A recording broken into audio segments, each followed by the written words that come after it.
ये पितृदोष क्या होता है?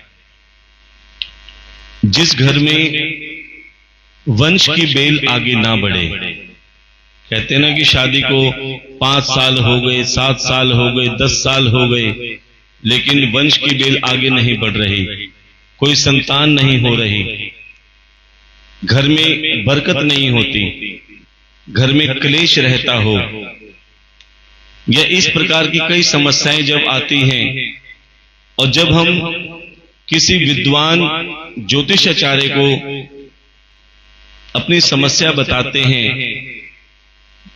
तो वो देखकर यही कहते हैं कि हो सकता है तुम्हारे घर में पितृदोष हो,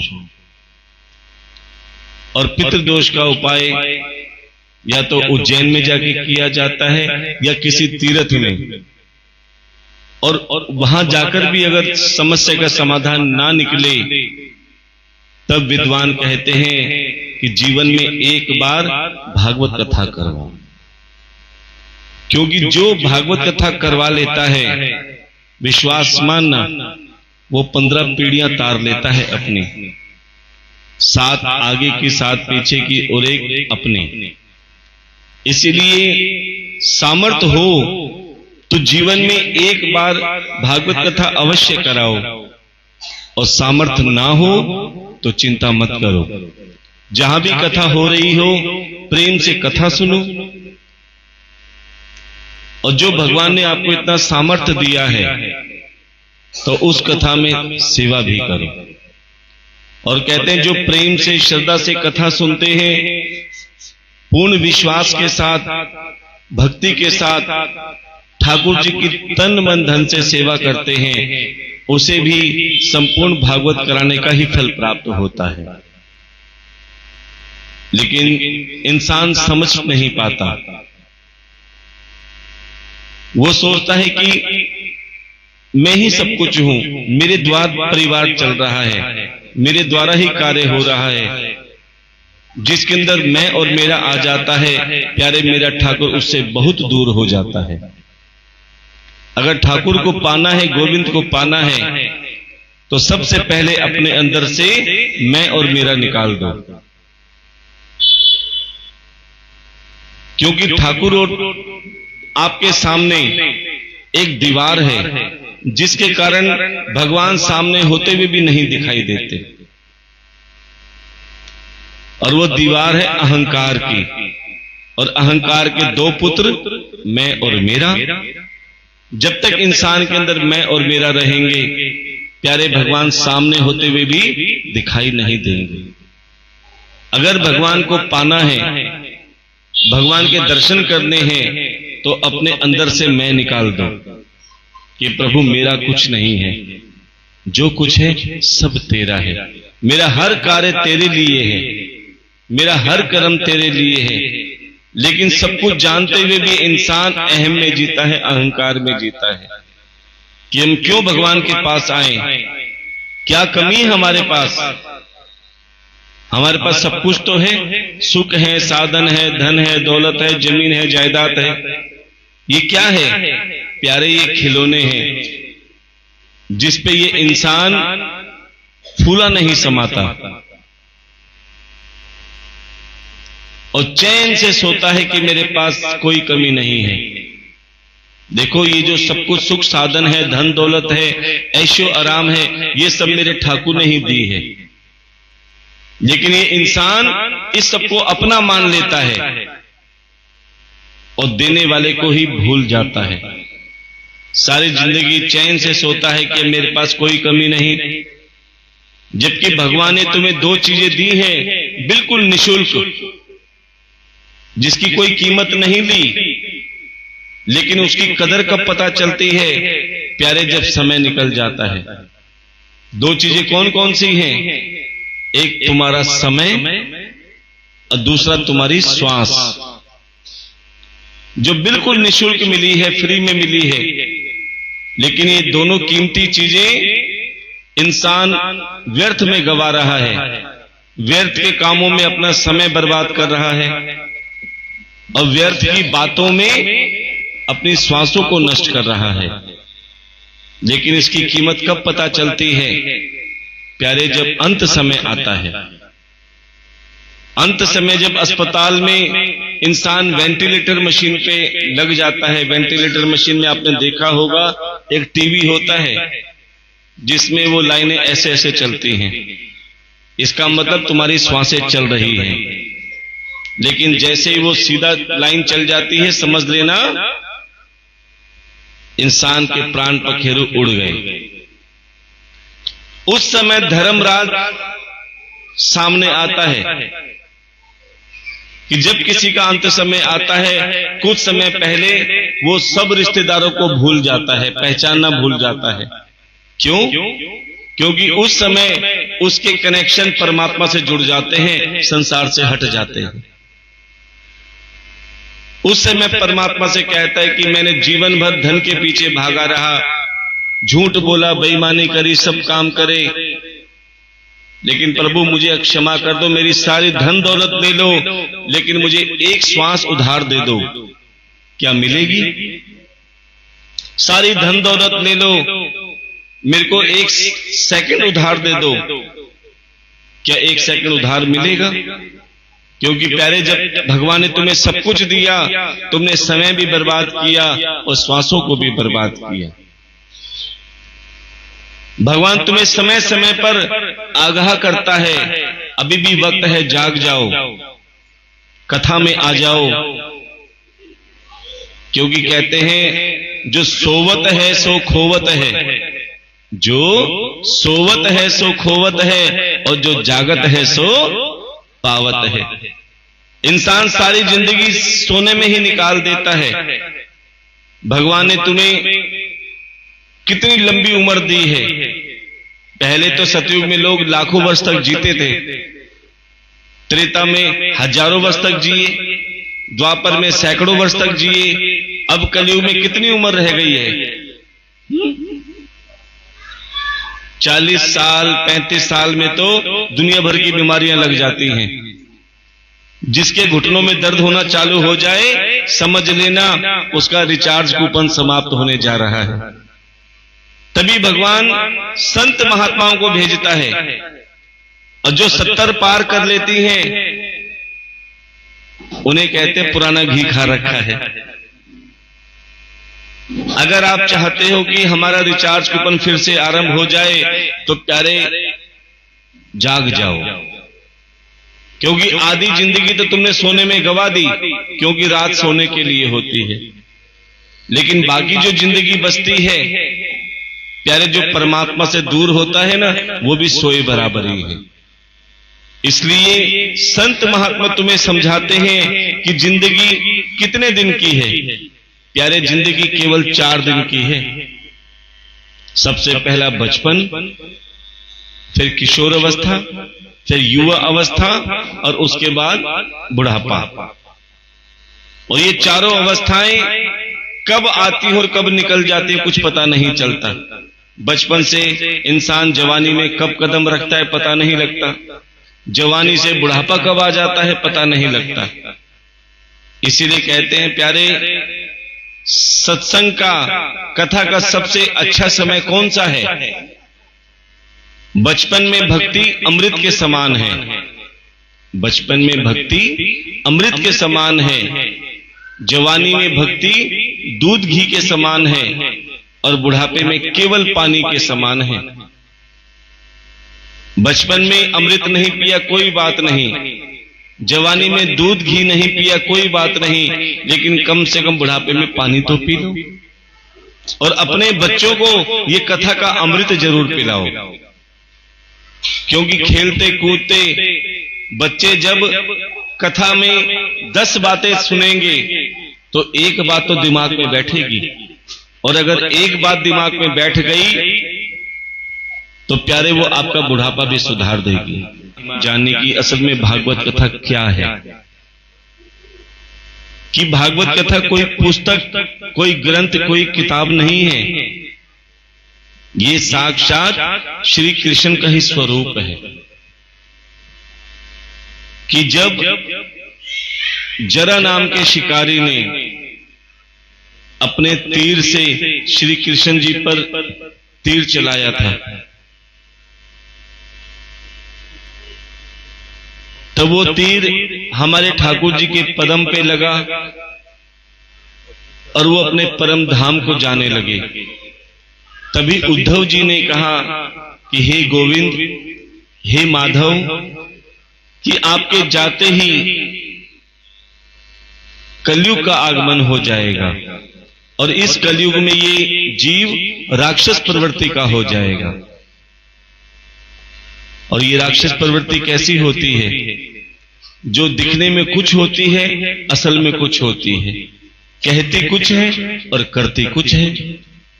आज का इंसान भी तो ऐसा ही है ना, कि दिखने में कुछ होता है, अंदर कुछ होता है, कहता कुछ है और करता कुछ है। और सबसे बड़ा कलयुग के जीव का दोष क्या है कि प्यारे वो अपने दुख से इतना दुखी नहीं है जितना दूसरों के सुख से परेशान है। ऐसे कलयुगी जीवों को आपकी प्राप्ति कैसे होगी? यही संत महात्मा बताते हैं कि सबसे पहले तो आप ये जान लो कि भागवत कथा साक्षात कृष्ण का ही स्वरूप है। ये सोच के मत आना कि हम केवल कथा सुनने के लिए जा रहे हैं, ये सोच के आना कि हम कथा के द्वारा ठाकुर जी के दर्शन के लिए आ रहे हैं। और जैसा भाव लेके आओगे प्यारे, वैसा कार्य अवश्य होगा। कि आप मन में भाव लेके आओ कि हे ठाकुर, हम आपके पास आए हैं, किसी न किसी रूप में हमें दर्शन अवश्य देना। तो इन 7 दिनों में विश्वास मानना, मेरा ठाकुर किसी न किसी रूप में तुम्हें दर्शन अवश्य देगा। कि कल हमने बहुत ही सुंदर भागवत कथा के 4 अक्षर का रहस्य जाना। देखो कल आपने सुना था ना, थोड़ी परीक्षा ले लेते हैं। भागवत के 4 अक्षर कौन कौन से हैं? भा, ग, व और त। और इनका अर्थ भी बताया था। भा से भक्ति, ग से ज्ञान, व से वैराग्य और त से तुरंत मुक्ति। जो इन 4 अक्षर का रहस्य जान लेता है, विश्वास मानो, मेरा ठाकुर उसके हृदय में उतर जाता है। और उसके बाद नारद संवाद भी बताया कि नारद जी को चिंता हुई, सारे तीर्थों में जब भ्रमण कर रहे थे, घूम रहे थे, उनका मन बेचैन हुआ। क्यों? क्योंकि जिस तीर्थ पे जाते थे, क्या देखा कि वहां पर सभी ने धर्म को व्यापार बना रखा है। तब नारद जी हमारे ठाकुर जी के धाम पे पहुंचे और वहां पर एक नव युवती जो रो रही थी। क्यों? क्योंकि उनके 2 पुत्र ज्ञान और वैराग्य वृद्धा अवस्था को प्राप्त हो रहे थे।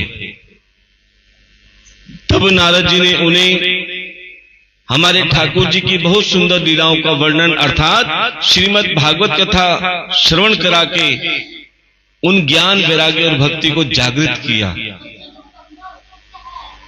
तब ज्ञान वैराग्य भक्ति ने नारद जी से कहा कि नारद जी, अब आप ही बताएं कि हम कहां रहे, हमारा स्थान कहां होगा। तब नारद जी ने कहा कि कलयुग में जितना पाप बढ़ेगा उतनी भागवत कथा का प्रचार प्रसार बढ़ेगा। और जिस भागवत कथा में भक्त एकाग्र मन से कथा सुनेंगे, अपना तन मन धन सेवा में लगाएंगे, उनके हृदय में ज्ञान वैराग्य और भक्ति तीनों जागृत हो जाएंगे।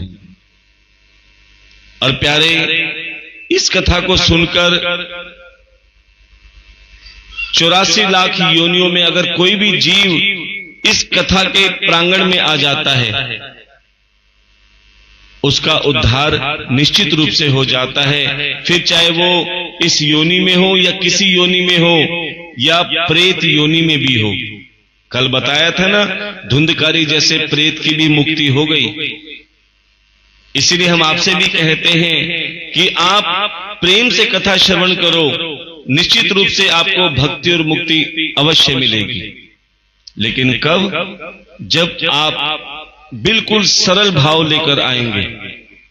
ये मत सोच के आना कि हम सुंदर सुंदर कपड़े पहन के आएंगे तो ठाकुर खुश होंगे, हम बढ़िया बढ़िया गहने पहन के आएंगे तो ठाकुर खुश होंगे। बिल्कुल नहीं। ना भगवान को तुम्हारे सुंदर वस्त्रों की जरूरत है, ना भगवान को तुम्हारे गहनों की जरूरत है, क्योंकि सुंदर तो पूतना भी बन के आई थी ना, सज संवर के आई थी, सुंदर साड़ी पहनी, श्रृंगार पहना, लेकिन मन में विष लेकर आई। लेकिन भगवान उसमें भी कहते कोई बात नहीं, तू विष लेकर आ, तू मैल लेकर आ, बुराई लेकर आ, कमी निकालने आ, लेकिन किसी भाव से आ तो सही। और प्यारे, जो जिस भाव से आता है मेरा ठाकुर उसको भी अपना लेता है। देखो कितना करुणामयी है, कितना भाव वत्सल है कि जो जिस भाव से आता है मेरा ठाकुर उसको भी अपना लेता है। जैसे मां अपने हर बेटे को अपना लेती है, चाहे वो मंद बुद्धि हो, चाहे वो किसी भी प्रकार का हो, मां उसको भी गले लगा देती है। इसी प्रकार मेरा ठाकुर भी अपने सभी भक्तों को गले लगाता है, बशर्ते तुम्हारा एक कदम कथा की तरफ हो, एक कदम हरि की तरफ हो। कि एक बार कन्हैया यमुना तट पर बैठे थे, हाथ में छड़ी थी और सभी पूर्णवासी के दिन उस यमुना नदी में दीप दान कर रहे थे। दीप जला के पत्ते में यमुना नदी में बहा रहे थे। तभी कन्हैया क्या कर रहे थे कि प्यारे, जो दीप कन्हैया के आसपास आ रहे थे उन्हें वो अपनी तरफ खींच रहे थे, और कई दीप जो अपनी मर्जी से जा रहे थे वो आगे जाके बुझ जाते थे और वो उन दीपों को फिर जला देते थे जो कन्हैया के पास आ रहे थे। यशोदा मैया ने देखा और कहने लगी, लाला ये क्या कर रहे हो? कि मैं देख रही हूं कि कुछ दीप जो सीधे जा रहे हैं उनको तो तुम कुछ नहीं कह रहे, लेकिन जो तुम्हारे पास आ रहे हैं और जो बुझने की कगार पे हैं तुम उन्हें फिर ज्योति प्रचंड कर रहे हो, ज्योत जला रहे हो। तब कन्हैया ने कहा, मैया जो मेरे से दूर जा रहे हैं जाने दो, मैं उन्हें कुछ नहीं कहता। वो अपने आप उनकी बातें बुझ जाती है, वो इधर उधर चले जाते हैं, उनको रास्ते का ही नहीं पता कि कहां जाना है। लेकिन जो मेरे पास आ रहे हैं ना, मैं उन्हें अपने पास लेके और जो बुझने की कगार पे हैं फिर मैं उनमें जान डाल देता हूं, उन्हें ज्योति प्रदान कर देता हूं। इसीलिए कहते हैं भगवान भी कि तुम मेरे पास आओ तो सही, तुम्हारे हर दुख का निवारण मैं करूंगा। कहते हैं जो सुनता है कथा उसकी मिटती है व्यथा। और ये मैं नहीं कहता, ये आरती कहती है। क्या? जो ध्यावे फल पावे, दुख बिन से मन का। स्वामी दुख बिन से मन का। सुख संपत्ति घर आवे, सुख आनंद घर आवे। कष्ट मिटे तन का। ओम जय जगदीश हरे। इसीलिए कहते हैं प्यारे कि प्रेम से कथा सुनो, सारी चिंताओं को हटाकर एक बार प्रभु का चिंतन करके देखो। इंसान परेशान क्यों है? दिमाग में बहुत सारी चिंताएं हैं। आजकल लोगों ने हंसना बंद कर दिया है, मुस्कुराहट चेहरे से समाप्त होती जा रही है। क्यों? टेंशन बहुत ज्यादा है। कभी काम की टेंशन, कभी गृहस्थी की टेंशन, कभी बच्चों के काम धंधे की टेंशन, कभी घर में सुख शांति की टेंशन। जब तक चिंता रहेगी प्यारे, मुस्कुराहट चेहरे पे आएगी नहीं। क्यों? क्योंकि चिंता और चिता में केवल बिंदु का फर्क है। चिंता और चिता में केवल बिंदु का फर्क है। जहां बिंदु हट गई वो चिता बन गई। और चिता क्या?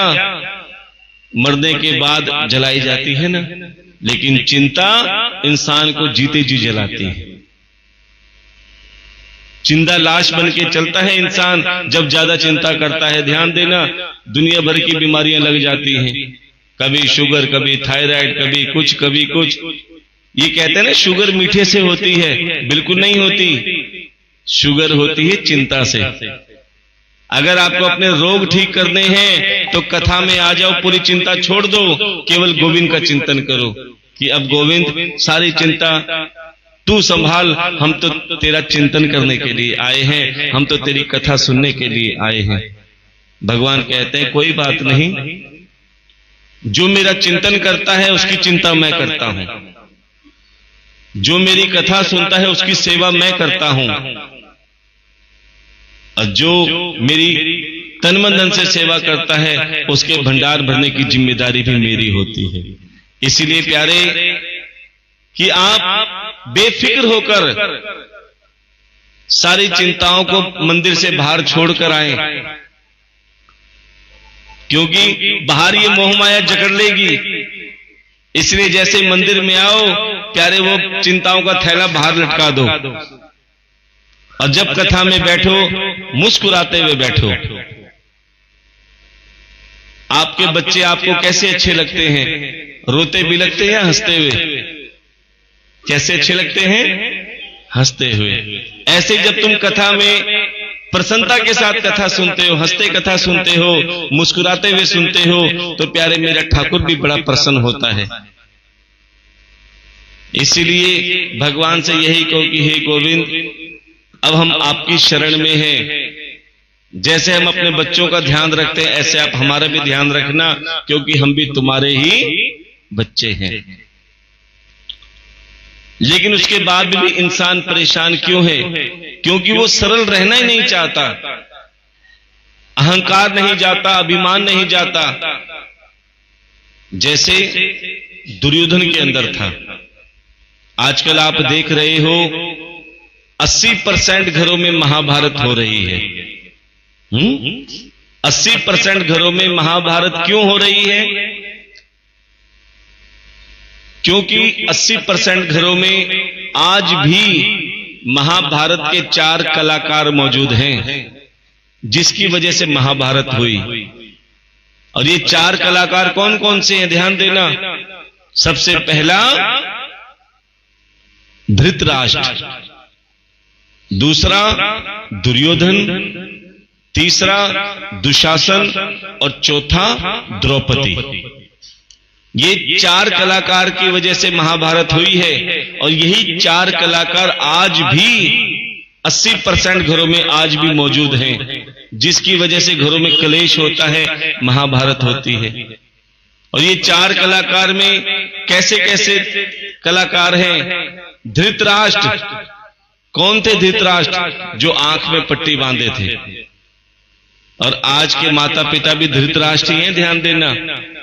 आंख पे पट्टी बांधकर बच्चों को अनाप शनाप खर्चा देते हैं। बच्चों ने मांगे पिताजी 10, ले बेटा 50 रुपए। बच्चों ने मांगे 50, ले बेटा 100 रुपए। क्यों? पैसों की कोई कमी नहीं है। आज हर इंसान अपने बच्चों को धन दौलत देने में लगा है, बढ़िया से बढ़िया इच्छाओं की पूर्ति करता है कि पापा मुझे मोबाइल चाहिए। अब मोबाइल भी बटनों वाला नहीं, कौन से वाला?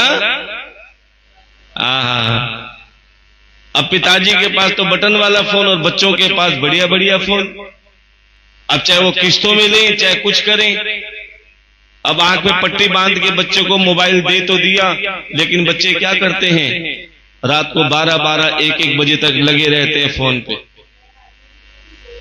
कोई व्हाट्सएप पे लगा है, कोई फेसबुक पे लगा है, कोई किस पे लगा है। और माता पिता की हिम्मत नहीं कि बच्चों से पूछ लें कि तुम क्या देख रहे हो।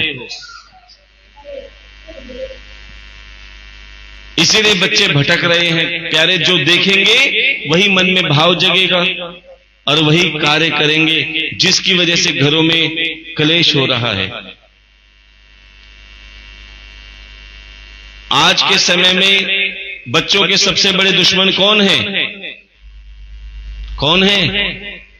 जो उनको बार बार मना करते हैं कि बेटा मोबाइल मत चला, बेटा बाहर मत जा, बेटा गलत संगत में मत जा, वो बच्चों के सबसे बड़े दुश्मन हैं, जिसको वो माता पिता कहते हैं। बाहर वालों की बात तो जल्दी मान लेंगे, लेकिन माता पिता की बात नहीं मानते। इसीलिए 80% घरों में धुंधकारी पैदा हो रहे हैं, जो अपने माता पिता को मारते हैं, पीटते हैं, गालियां देते हैं। इसीलिए हम आपसे कहते हैं कि प्यारे, धन दौलत के साथ में उन्हें संस्कार भी दो। 80% बच्चों ने अपने माता पिता के चरण छूने बंद कर दिए हैं। कोई 2-4% छूते भी हैं तो वो चरणों तक तो पहुंचते नहीं है, घुटनों से यादें वापस आ लेते हैं। क्यों? क्योंकि माता पिता ने उन्हें झुकने का महत्व नहीं समझाया कि झुकने से होता क्या है। कि प्यारे, जब हम पूर्ण रूप से झुकते हैं तो हमारे सिर के जो पाप होते हैं ना, वो नीचे गिर जाते हैं और माता पिता का आशीर्वाद सिर पे आ जाता है, भगवान का आशीर्वाद सिर पे आ जाता है। लेकिन जब हम पूर्ण रूप से नहीं झुकते तो हमारे पाप भी नहीं गिरते, और जब पहले से ही पाप का घड़ा भरा होता है तो प्यारे, इसमें कुछ और नहीं भरा जा सकता। इसलिए अगर आप अपने बच्चों को बढ़ाना चाहते हैं तो सबसे पहले उन्हें झुकाना सिखाओ। आपने आम का वृक्ष तो देखा होगा, आम का पेड़ कितना विशाल होता है जितना झुका रहता है, और जितना झुका रहेगा उतना हरा भरा भी रहेगा, उतना उसमें पेड़ पत्ते भी अच्छे होंगे और फल भी अच्छे आएंगे। और बड़ी से बड़ी आंधी आ जाए प्यारे, वो विशाल पेड़ का कुछ बिगाड़ भी नहीं सकती। क्यों? क्योंकि वो पेड़ झुका हुआ है। बदले में क्या मिलता है उस पेड़ पे? लोग उस पेड़ पे पत्थर मारते हैं। क्यों? क्योंकि आम चाहिए। स्वार्थ है उस पेड़ से, अपनी इच्छा पूरी करने के लिए पत्थर मारने को भी तैयार है। ये संसार भी तो ऐसा ही है ना, कि अपनी थोड़ी सी स्वार्थ हो तो दूसरे का हजारों का नुकसान करने में भी देर नहीं लगाते। किसी ने उस पेड़ से पूछा कि देखो, तुम इंसान को छाया भी देते हो, फल भी देते हो, लेकिन फिर भी ये तुम्हें पत्थर क्यों मारते हैं? तब पेड़ ने बहुत सुंदर जवाब दिया, ये अपना कर्म कर रहे हैं, मैं अपना कर्म कर रहा हूं। मेरा कर्म है सबकी सेवा करना। जो मेरी शरण में आता है मैं उसे छाया भी देता हूं, जो मेरी शरण में आता है मैं उसे फल भी देता हूं। लेकिन उनके मन में क्या भाव है कि थोड़ा सा स्वार्थ के लिए वो मुझ पे पत्थर मारते हैं।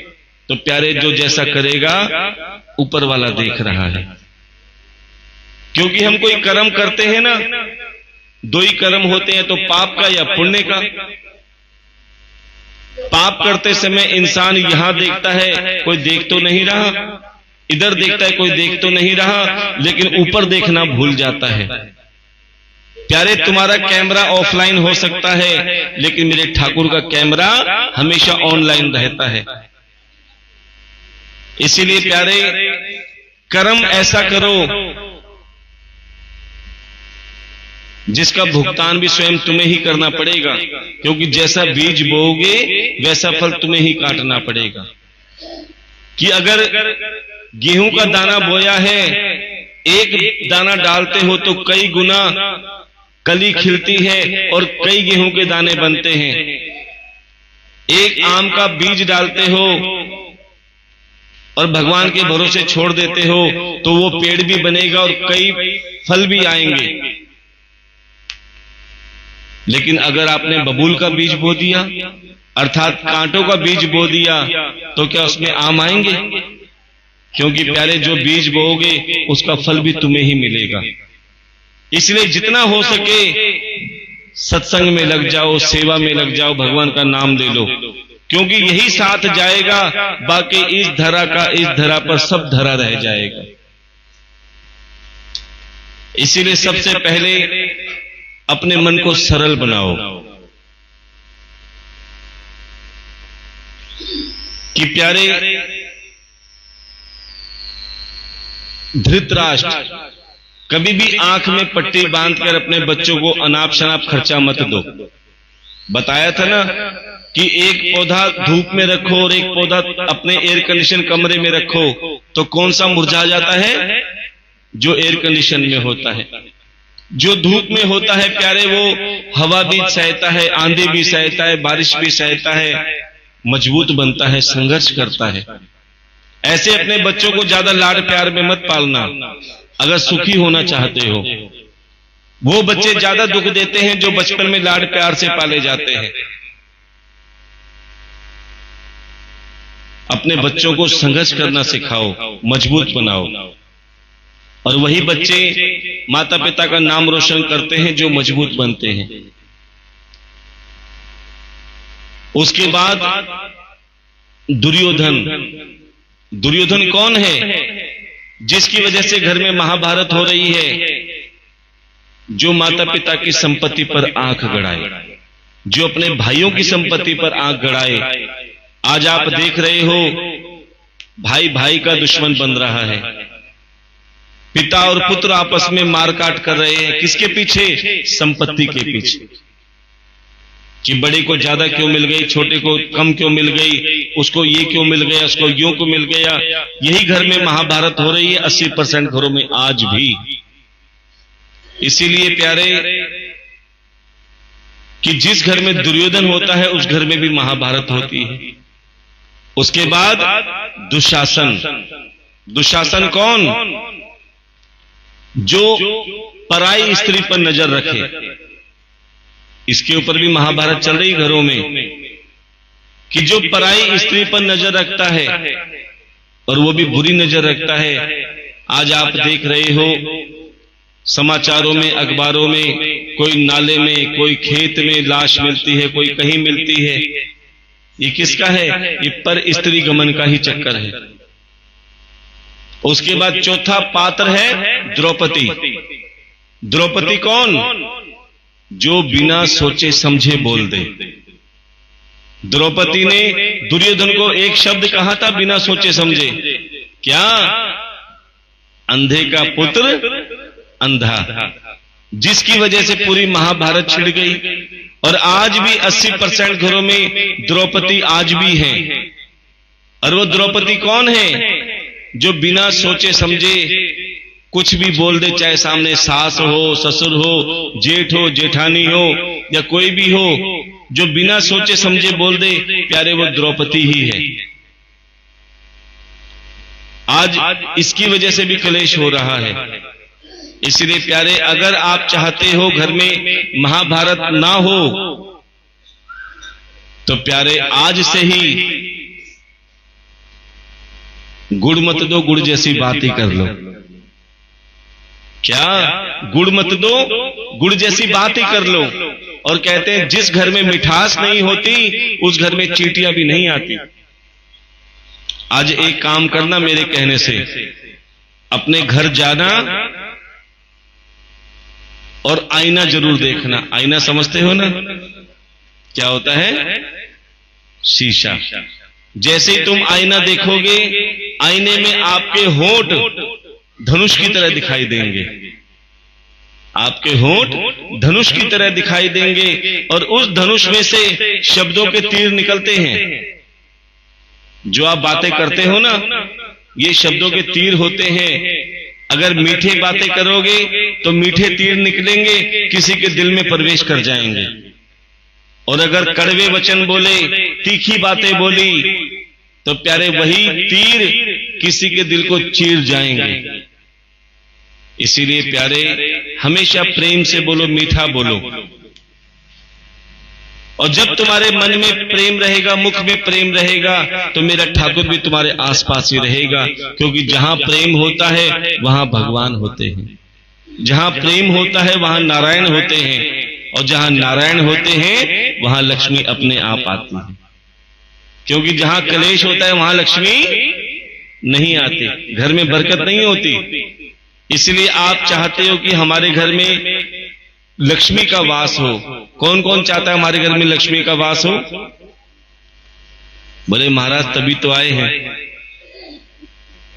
तो लक्ष्मी का वास होने का मतलब ये नहीं कि तुम्हारे घर में 10, 20, 50 लाख रुपए की लॉटरी लग जाएगी, कहीं हमारे पीछे पड़ जाओ बाद में बोले महाराज जी लक्ष्मी तो आई नहीं।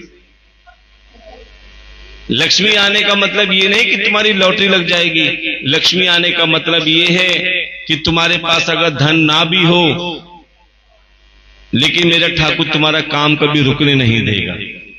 ये सबसे बड़ी लक्ष्मी है। बड़े बड़े पैसे वालों के काम रुक जाते हैं जो धन को भगवान मानते हैं। हाँ जी, बातें मत करो। जो धन को भगवान मानते हैं प्यारे, बड़े बड़े पैसे वालों के काम रुक जाते हैं, लेकिन जो भगवान को धन मानते हैं, कहते हैं धनी को धनवान मिल जाते हैं, धनी को धनवान मिल जाते हैं, गुणी को गुणवान मिल जाते हैं, बली को बलवान मिल जाते हैं, लेकिन जिसे कोई नहीं मिलता उसे भगवान मिल जाते हैं। इसीलिए आप भगवान की शरण में आओ, हरि की शरण में आओ, तो प्यारे तुम्हारा उद्धार मेरा गोविंद अवश्य करेगा।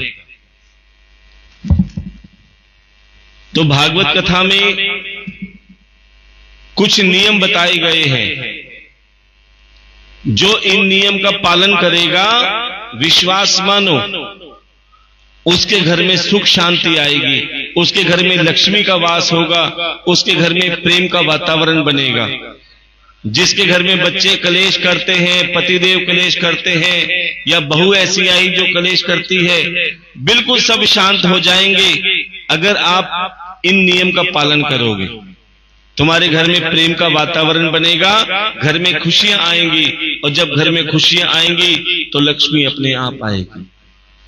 तो ये कुछ नियम बड़े ध्यान से सुनना, और सुनना ही नहीं है, इसको जीवन में अमल भी करना। सबसे पहला नियम बड़े ध्यान से सुनना, जब आप अपने घर के अन्नपूर्णा मंदिर में जाओ, अन्नपूर्णा मंदिर किसे बोलते हैं? रसोई घर को। बड़े ध्यान से सुनना, जब आप अपने घर की रसोई में जाओ, सबसे पहले हो सके तो स्नान करके जाओ। बोले महाराज स्नान कैसे करें? सुबह बच्चे जल्दी स्कूल जाते हैं, पतिदेव जल्दी काम पे जाते हैं, स्नान ना कर पाए तो चिंता मत करो, तुम्हारे घर में गंगा जल तो होगा, थोड़ा गंगा जल रसोई में छिड़क दो और थोड़ा अपने ऊपर छिड़क दो, स्नान हो गया। अब उस रसोई घर में कभी चप्पल पहन के मत जाओ। कई जगह कई हमें भोजन पे बुलाते हैं, बोले महाराज जी हमारे घर में चरण डाल लो, और ये संत महात्माओं को चरण डालने का बहुत बड़ा महत्व है कि प्रभु की कृपा के बिना संतों के चरण घर में नहीं पड़ते जब तक मेरे गोविंद की कृपा ना हो। चाहे कितने ही पैसे वाले हों, कितने ही धनवान हों, लेकिन जब तक मेरे गोविंद की कृपा नहीं होगी संतों के चरण नहीं पड़ेंगे। और जब मेरे गोविंद की कृपा हो जाए, अपने आप मन में भाव जागृत हो जाता है कि महाराज जी हमारे घर आप चरण डाल लो, और जिसके घर में संतों के चरण डल गए, समझ लेना भगवान के दरवाजे अपने आप खुल गए। क्यों? क्योंकि संतों की कृपा के बिना भगवान के दर्शन नहीं होते, संतों की कृपा के बिना भगवान के दर्शन नहीं होते, और भगवान की कृपा के बिना संतों के दर्शन नहीं होते।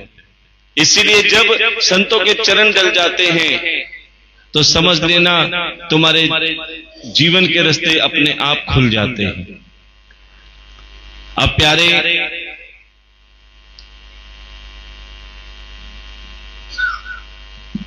कि अपने घर में जूते चप्पल रसोई घर में ना ले जाएं, क्योंकि कहीं हम जाते हैं ना तो हम अपने चप्पलें या जूते बाहर उतारते हैं तो हमसे कहते हैं महाराज जी अंदर ले आओ, हमारे यहां तो चलता है, लेकिन बिल्कुल मत चलाना। और क्यों चप्पलें अंदर नहीं जानी चाहिए? क्योंकि प्यारे यही जूते चप्पलें बाहर ना जाने कितने चौराहों से होके गुजरती हैं।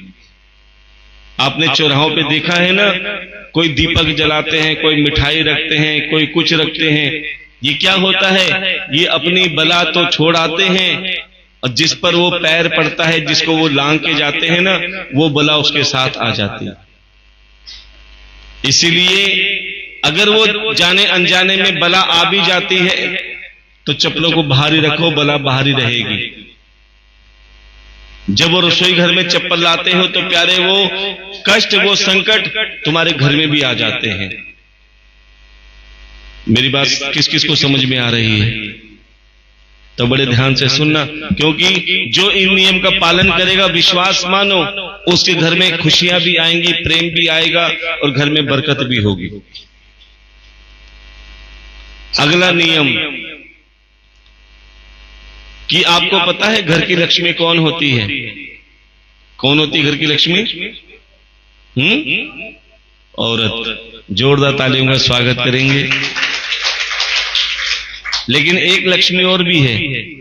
कौन है? चलो कोई, हाँ ये बात, एक बार जोरदार तालियों का स्वागत दोबारा करेंगे। क्योंकि देखो कईयों को पता है लेकिन कईयों को नहीं पता, इसीलिए कथा में बैठो, ना जाने कौन सी बात तुम्हें आगे का रास्ता दिखा दे। तो घर की लक्ष्मी जिसे हम झाड़ू कहते हैं और पूरे घर का दरिद्र साफ करती है। ध्यान देना, आपने देखा होगा दिवाली पे ना जाने कोई गाड़ियां खरीदते हैं, कई लोग पैसे वाले होते हैं, हम मोटरसाइकिल लाए हैं, हम कार लाए हैं, कोई बढ़िया बढ़िया चीज सामान खरीदते हैं, वॉशिंग मशीन ले आए, कोई फ्रिज ले आया। लेकिन गरीब आदमी क्या खरीदे? वो क्या करते हैं? वो घर में झाड़ू अवश्य लेके आते हैं। क्यों? झाड़ू भी लक्ष्मी का स्वरूप है। एक आती है अक्षय तृतीया, जिसमें लोग सोना चांदी पीतल तांबा ना जाने कितने सामान खरीदते हैं। लेकिन प्यारे, जिसको सोना चांदी के लिए पैसे नहीं होते वो क्या करते हैं?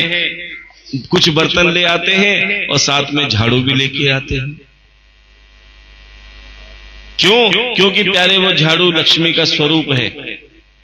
अब बड़े ध्यान से सुनना कि जिस घर में झाड़ू रूपी लक्ष्मी की कदर होती है,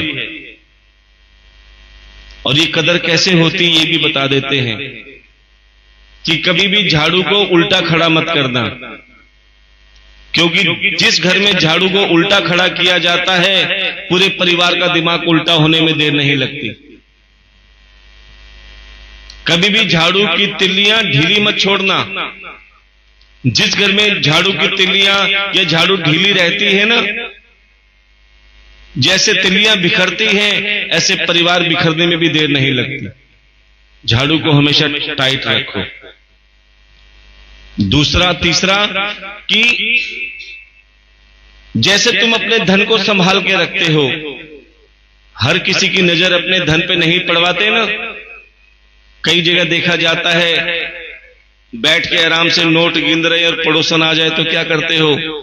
फट दे की चादर ढक देते हो, तकिया ढक देते हो या साइड में रख देते हो कि पड़ोसन की नजर ना पड़े। ऐसे ही अपने झाड़ू के ऊपर भी हर किसी की नजर नहीं पड़नी चाहिए, क्योंकि वो लक्ष्मी है तुम्हारे घर की, उसका भी एक व्यवस्थित स्थान होना चाहिए। और उससे अगला नियम, ये नियम उनके लिए है जो भोजन बनाती हैं। कौन कौन भोजन बनाती है? जरा हाथ उठाएंगे।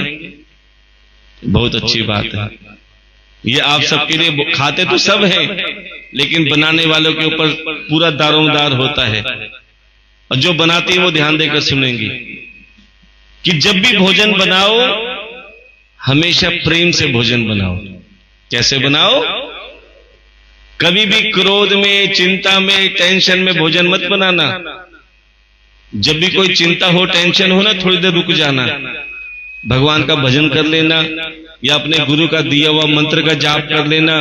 जब टेंशन कम हो जाए तो प्रेम से भोजन बनाना। क्योंकि अगर आपने क्रोध में भोजन बनाया, चिंता में भोजन बनाया, फिर चाहे कितने ही बढ़िया मसाले डाल लो, भोजन में स्वाद नहीं आएगा। जब भी भोजन बनाओ प्रभु से प्रार्थना करो कि हे गोविंद, ये मैं भोजन नहीं तेरा प्रसाद बना रही हूं। फिर आप चमत्कार देख लेना, तुम्हारे घर में कोई मसाले भी नहीं होंगे, तुमने केवल नमक भी डाल दिया तो MDH के मसालों का स्वाद आ जाएगा। क्यों? क्योंकि तुमने भगवान का नाम लेके भोजन बनाया है। फिर वो भोजन नहीं महाप्रसाद बन जाएगा। और जिसके मन में वो महाप्रसाद जाता है, फिर चाहे वो कितना भी क्रोध में हो, उसका मन अपने आप शांत हो जाएगा। क्योंकि जैसा खाया अन्न वैसा हुआ मन। लेकिन आजकल 80% घरों में पति और पत्नी में ज्यादा तनाव चल रहा है। आजकल पति और पत्नी में 80% घरों में तनाव चल रहा है, टेंशन चल रही है, झगड़े चल रहे हैं। क्यों? इसके दो कारण हैं। ये दो कारण की वजह से पति और पत्नी आपस में झगड़ते हैं, लड़ते हैं, क्लेश करते हैं। ये दो कारण कौन से हैं? सबसे पहला कारण, पति देव सुबह राम बन के निकलते हैं काम पे। क्या बन के निकलते हैं? राम बन के, और रात को भैरव बन के आते हैं। भैरव का मतलब समझते हो ना? सुबह राम बन के निकलते हैं, रात को भैरव बन के आते हैं। इसलिए घरों में क्लेश ज्यादा रहता है। दूसरा कारण है ये मोबाइल। जब से ये मोबाइल आया है ना, इंसान एक नंबर का झूठा बन गया है। होता कहां है, बताता कहां है, कहता कुछ है, करता कुछ है। अब धर्म पत्नी पति देव को तो कुछ कह नहीं पाती। क्यों? भला है, बुरा है, जैसा भी है मेरा पति मेरा। देवता तो एक ही दिन मनाते हैं, करवा चौथ वाले दिन।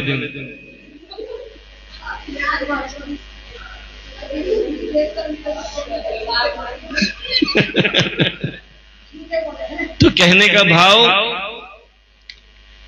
अब वो पति देव को तो कुछ कह नहीं पाती, क्योंकि वो भैरव बन के भी आ गया और मोबाइल में दुनिया भर के झूठ भी बोल दिए। अब सारा गुस्सा किस पर निकालती है? भोजन पर। और भोजन भी कब? जब आटा गूंथती है, दही घूसे घूसे आटे पे मारती है। और आटा गूंथते टाइम, घूसे मारते टाइम क्या कहती है? नासपीटा जाता कहां है, बताता कहां है, कहता कुछ है, करता कुछ है। मेरा बस चले ना, इसकी रोटी में जहर मिला दूं। क्योंकि जब मन में क्रोध आता है ना, तो इंसान कुछ भी सोच लेता है। अब सोचो, इतने क्रोध में जब भोजन बनाओगे तो वो भोजन कैसा बनेगा? अब पति देव शांत होके भी आएंगे तो तुम्हारे क्रोध वाला भोजन खाया तो क्या कहते हैं? अरे मैं तो बच्चों के लिए घर में आता हूं, वरना इस घर में मैं आऊं भी ना। क्योंकि वो क्रोध वाला भोजन खा लिया। इसीलिए हम आपसे कहते हैं प्यारे कि प्रेम से भोजन बनाओ, खुश होके भोजन बनाओ। अगर कोई गुरु का मंत्र आता है तो गुरु का मंत्र बोलो, कोई भजन आता है तो भजन गा के प्रेम से भोजन बनाते रहो। और भजन भी नहीं आता तो मोबाइल जिंदाबाद, प्रेम से भजन लगा दो और भोजन बनाते रहो। फिर आप देखो तुम्हारे घर में कितनी बरकत होनी चालू हो जाएगी। और जब भी भोजन बनाओ 2 रोटी जरूर निकालो। कोई निकालता है रोज रोटी? पहली गाय की और आखिरी कुत्ते की। जब हम रोज, क्योंकि श्राद्धों में तो भर भर के सब बनाते हैं। श्राद्धों में, अभी श्राद्ध गए थे ना, दुनिया भर के पकवान बनाए, खीर बनाई, रायता बनाया, पूड़ियां बनाई, अलग अलग तरह की सब्जी बनाई। अब श्राद्धों में 2 ही जने बड़े परेशान रहते हैं। 2 जने बहुत परेशान रहते हैं, एक गौ माता और एक ब्राह्मण देवता। आपने देखा होगा कि श्राद्धों में गौ माता को पूड़ी भी खिलाते हो ना, तो वो खाती नहीं है। कितनी खाएंगी? जो है फट देगी, ले पूड़ी, ले सब्जी। और श्राद्धों के बाद में उसे कोई पूछता भी नहीं है। वो फिर कचरा खाती हैं, पन्नी खाती है, कूड़ा करकट खाती हैं। बड़े ध्यान से सुनना, श्राद्धों में भर भर के बनाने की बजाय प्यारे, जब रोज 2 रोटी आप गाय की और कुत्ते की निकाल दोगे ना, तो ये दोनों बड़े वफादार होते हैं। ध्यान देना, गौ माता हमेशा तुम्हारे घर की रोटी खा के दुआएं देती है कि इसके घर में खूब बरकत हो। अब तो लोगों ने रोटी देनी बंद कर दी तो गाय माता आती भी नहीं है, कचरा खाने पे मजबूर हो जाएगी, लेकिन तुम्हारे घर नहीं आएगी। लेकिन पहले जो गाय को रोटी देते थे ना, घड़ी इधर से उधर हो जाएगी सुई, लेकिन गौ माता टाइम पर तुम्हारे घर पे आती थी। पहले जब देते थे तो प्यारे गौ माता का नियम बहुत अच्छा होता था, और जो देते हैं तो प्यारे आती भी है, जब नहीं देते तो गौ माता ने आना भी छोड़ दिया। और जितना हम गौ माता को नहीं देते उतने ज्यादा दुखी रहते किसी न किसी रूप में। फिर ब्राह्मण बताता है गाय की रोटी निकाल दो, खुशहाली आ जाएगी, तो प्यारे पहले ही निकाल दो। और प्यारे कि अगर तुम्हारे आसपास गौ माता ना हो तो एक और काम किया करो कि जो आप रोज रोटी निकालते हो ना, उतना थोड़ा थोड़ा आटे का हिसाब लगा के हफ्ते में 10 दिन में तुम्हारे आसपास कोई मंदिर हो ना, मंदिर में कोई पंडित जी हो, पंडितानी हो, कोई बुजुर्ग हो, उनको वो आटा दे आना, कुछ दक्षिणा दे आना। और विश्वास मानना कि मंदिर के पंडित जी ने अगर वो तुम्हारा दिया हुआ आटा खा लिया, उसका भोजन कर लिया, तो वो पंडित जी के मुख में नहीं, मेरे ठाकुर के मुख में जाता है, मेरे गोविंद के मुख में जाता है। इसीलिए प्यारे जो ब्राह्मण का सम्मान करते हैं, जो संतों को भोजन कराते हैं, जो संतों की सेवा करते हैं, गोविंद कहते हैं कि तुम मेरी सेवा करो या मत करो, जो मेरे संतों की सेवा करते हैं, जो मेरे भक्तों की सेवा करते हैं, जो मेरे सेवादार की सेवा करते हैं, समझ लेना मेरी सेवा अपने आप हो जाती है। गोविंद कहते तुम मुझे भोग लगाओ या मत लगाओ, जो मेरे भक्तों को भोग लगाते हैं, जो मेरे संत महात्मा को भोजन कराते हैं, समझ लेना मुझे भोग अपने आप लग जाता है। इसलिए जो तुम्हारे द्वार पे अतिथि बनकर आते हैं, बताया था ना कल, अतिथि और मेहमान में फर्क है। मेहमान कौन है? तुम्हारे जमाई राजा, तुम्हारे बटेऊ साहब, जो कहकर आते हैं, बताकर आते हैं कि सासू जी अगले हफ्ते हम तुम्हारी बेटी को लेकर आ रहे हैं। अब सासू जी सारे काम छोड़कर जमाई राजा की व्यवस्था में लग जाती है कि किसी तरह उनको कोई परेशानी ना हो।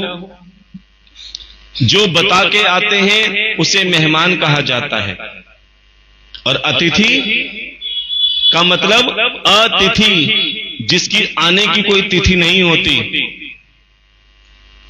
उसे भगवान कहा जाता है। कहते ना अतिथि देवो भव, कि अतिथि देवता के समान है, भगवान के समान है। अरे मेहमान की सेवा तो हर कोई करता है, लेकिन भगवान प्रसन्न कब होते हैं? जब आप अतिथि की सेवा करते हो। और अतिथि कौन? संत महात्मा और परमात्मा। जो संत महात्माओं की सेवा करते हैं, समझ लेना परमात्माओं की सेवा हो जाती है। इसलिए तुम्हारे द्वार पे, तुम्हारे गांव में अगर कोई संत महात्मा आते हैं तो प्यारे 7 दिन ये सोचना कि ये संत महात्मा नहीं, साक्षात मेरे गोविंद आए हैं। क्योंकि कहा जाता है कि श्री व्यासाय विष्णु रूपाय। इसलिए ये 7 दिन आप ये सोचो कि हम तीर्थ में आए हैं, खूब प्रेम से कथा सुनेंगे, खूब संतों की सेवा करेंगे। और प्यारे जो संतों की सेवा करते हैं, भगवान उनकी सेवा करने में कभी पीछे नहीं हटते। एक महिला जो संत महात्मा की खूब सेवा करती थी, और उस सेवा से उसके घर में बहुत बरकत थी। भगवान कहते हैं तू 2 हाथ से सेवा कर कर तो देख, मैं तेरे 1000 हाथ से भंडार भरने में देर नहीं लगाऊंगा। और जिसके हाथ हमेशा देने में होते हैं, मेरा ठाकुर कभी उसे मांगने वालों की लाइन में लगने नहीं देना पड़ता। अब उस महिला का क्या नियम था? उसके द्वार पे कोई भी आ जाए, एक भिक्षुक भी आता है, उसे भी बड़े भाव से भोजन कराती है। कोई मांगने आता है, अगर व्यवस्था होती तो उसकी सहायता करती थी। उसकी इसी सेवा से उसके घर के भंडार भरे हुए थे। ध्यान देना, एक दिन क्या हुआ, उस महिला के घर में एक सिद्ध महात्मा आए, बहुत पहुंचे हुए महात्मा थे। उस महिला के घर पे आने के बाद कहने लगे, बेटा आज हमारा मन कर रहा है तेरे यहां भोजन करने का। महिला इतनी प्रसन्न हुई कि आज संत महात्मा स्वयं आए हैं भोग लगाने के लिए। बोले महाराज ये मेरा सौभाग्य है कि आप जैसे महात्मा मेरे यहां भोजन के लिए आए हैं। उस महिला ने भोजन बनाया और महात्मा ने प्रेम से भोजन खाया। और भोजन करने के बाद महात्मा जी ने उस महिला से कहा, बेटा मैं तुमसे कुछ प्रश्न पूछना चाहता हूं। महिला ने पूछा, महिला ने कहा महाराज पूछिए। तो महात्मा ने कहा, बेटा मेरा पहला प्रश्न, तुम्हारी उम्र कितनी है? तुम्हारी उम्र कितनी है? महिला ने कहा, महाराज मेरी उम्र 80 साल है। कितनी? जोर से बोलना पड़ेगा। 80 साल। महात्मा ने कहा बहुत अच्छी बात है। मेरा दूसरा प्रश्न, तुम्हारे बच्चे कितने हैं? बोले मेरे 4 बेटे हैं। कितने? 4। बोले मेरा तीसरा प्रश्न, तुम्हारे पास धन दौलत कितनी है? अब इतना सुनते ही महिला मुस्कुराई। बोले महाराज सच बताऊं या झूठ बताऊं? महात्मा ने कहा बेटा सच बताओ, झूठ में क्या रखा है? झूठ तो केवल 4 दिन तक ही चलता है, सच बताओगे तो आगे तक चलेगा। बोले सच तो ये है कि मेरे पास करोड़ों रुपए हैं, क्योंकि अभी अभी मुझे मुआवजा मिला है कुछ दिन पहले। देखा है ना आपने, कई कई खेत वाले होते हैं उनको मुआवजा मिलता है करोड़ों रुपए के हिसाब से। बोले ये आपकी ही कृपा है कि मुझे मुआवजा मिला है, इस समय मेरे पास करोड़ों रुपए हैं। महात्मा जी बड़े खुश हुए। इतने में उस महिला का पति भी आ गया। पतिदेव ने बड़े प्रेम से महात्मा जी के चरण छुए।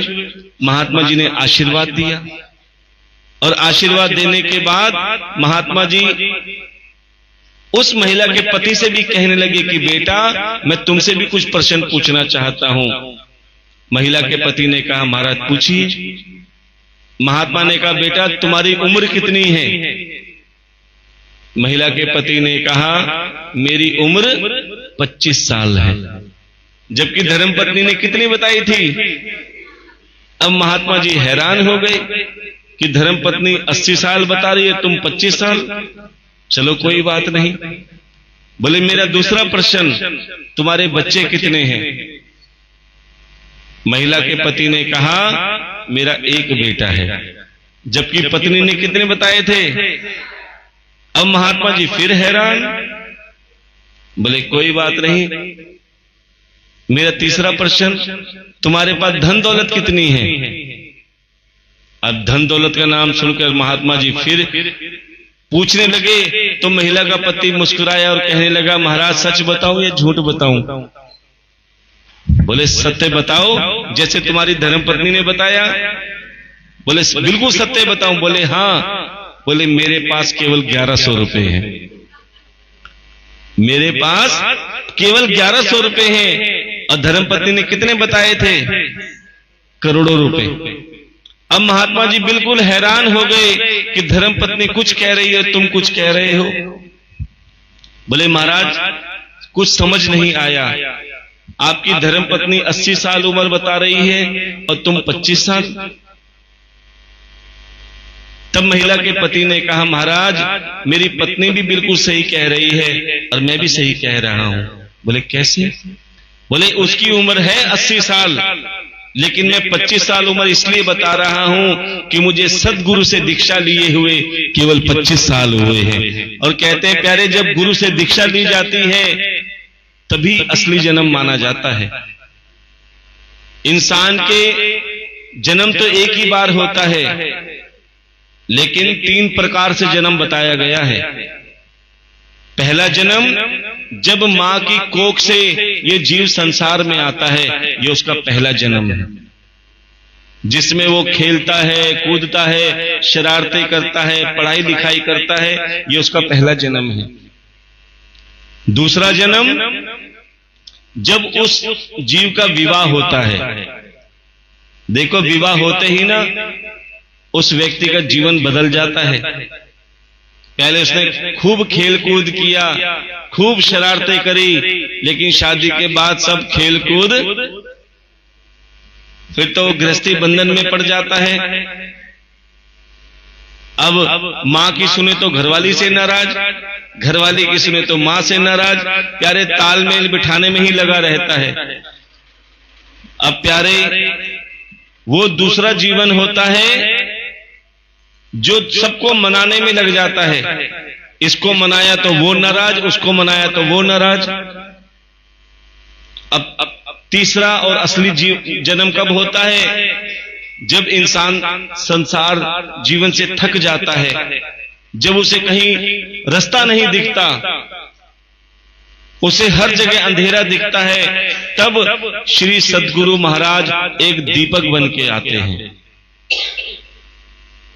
और आपके मन में ऐसा उजाला कर देते हैं, सत्संग सुना के, कथा सुना के, कि तुम्हारे अंधेरे मन में उजाला होना चालू हो जाता है। तब लगता है हाँ, असली जन्म तो अब हुआ है। क्योंकि पहले 2 जन्म तो संसार को दिखाने के लिए और मनाने के लिए करते रहे, लेकिन जो तीसरा और असली जन्म है प्यारे, ये सद्गुरु से दीक्षा प्राप्त करने के बाद का है।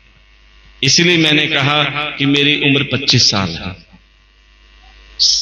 महात्मा जी बड़े प्रसन्न हुए, बहुत सुंदर जवाब दिया। दूसरा प्रश्न कि तुम्हारी धर्मपत्नी ने कहा मेरे 4 बेटे हैं और तुम कह रहे हो मेरा 1 बेटा है, इसका क्या मतलब? बोले धर्मपत्नी के 4 बेटे हैं, अच्छी बात है, लेकिन मैं कहता हूं मेरा 1 बेटा है। क्यों? 3 बेटे तो सुनते ही नहीं,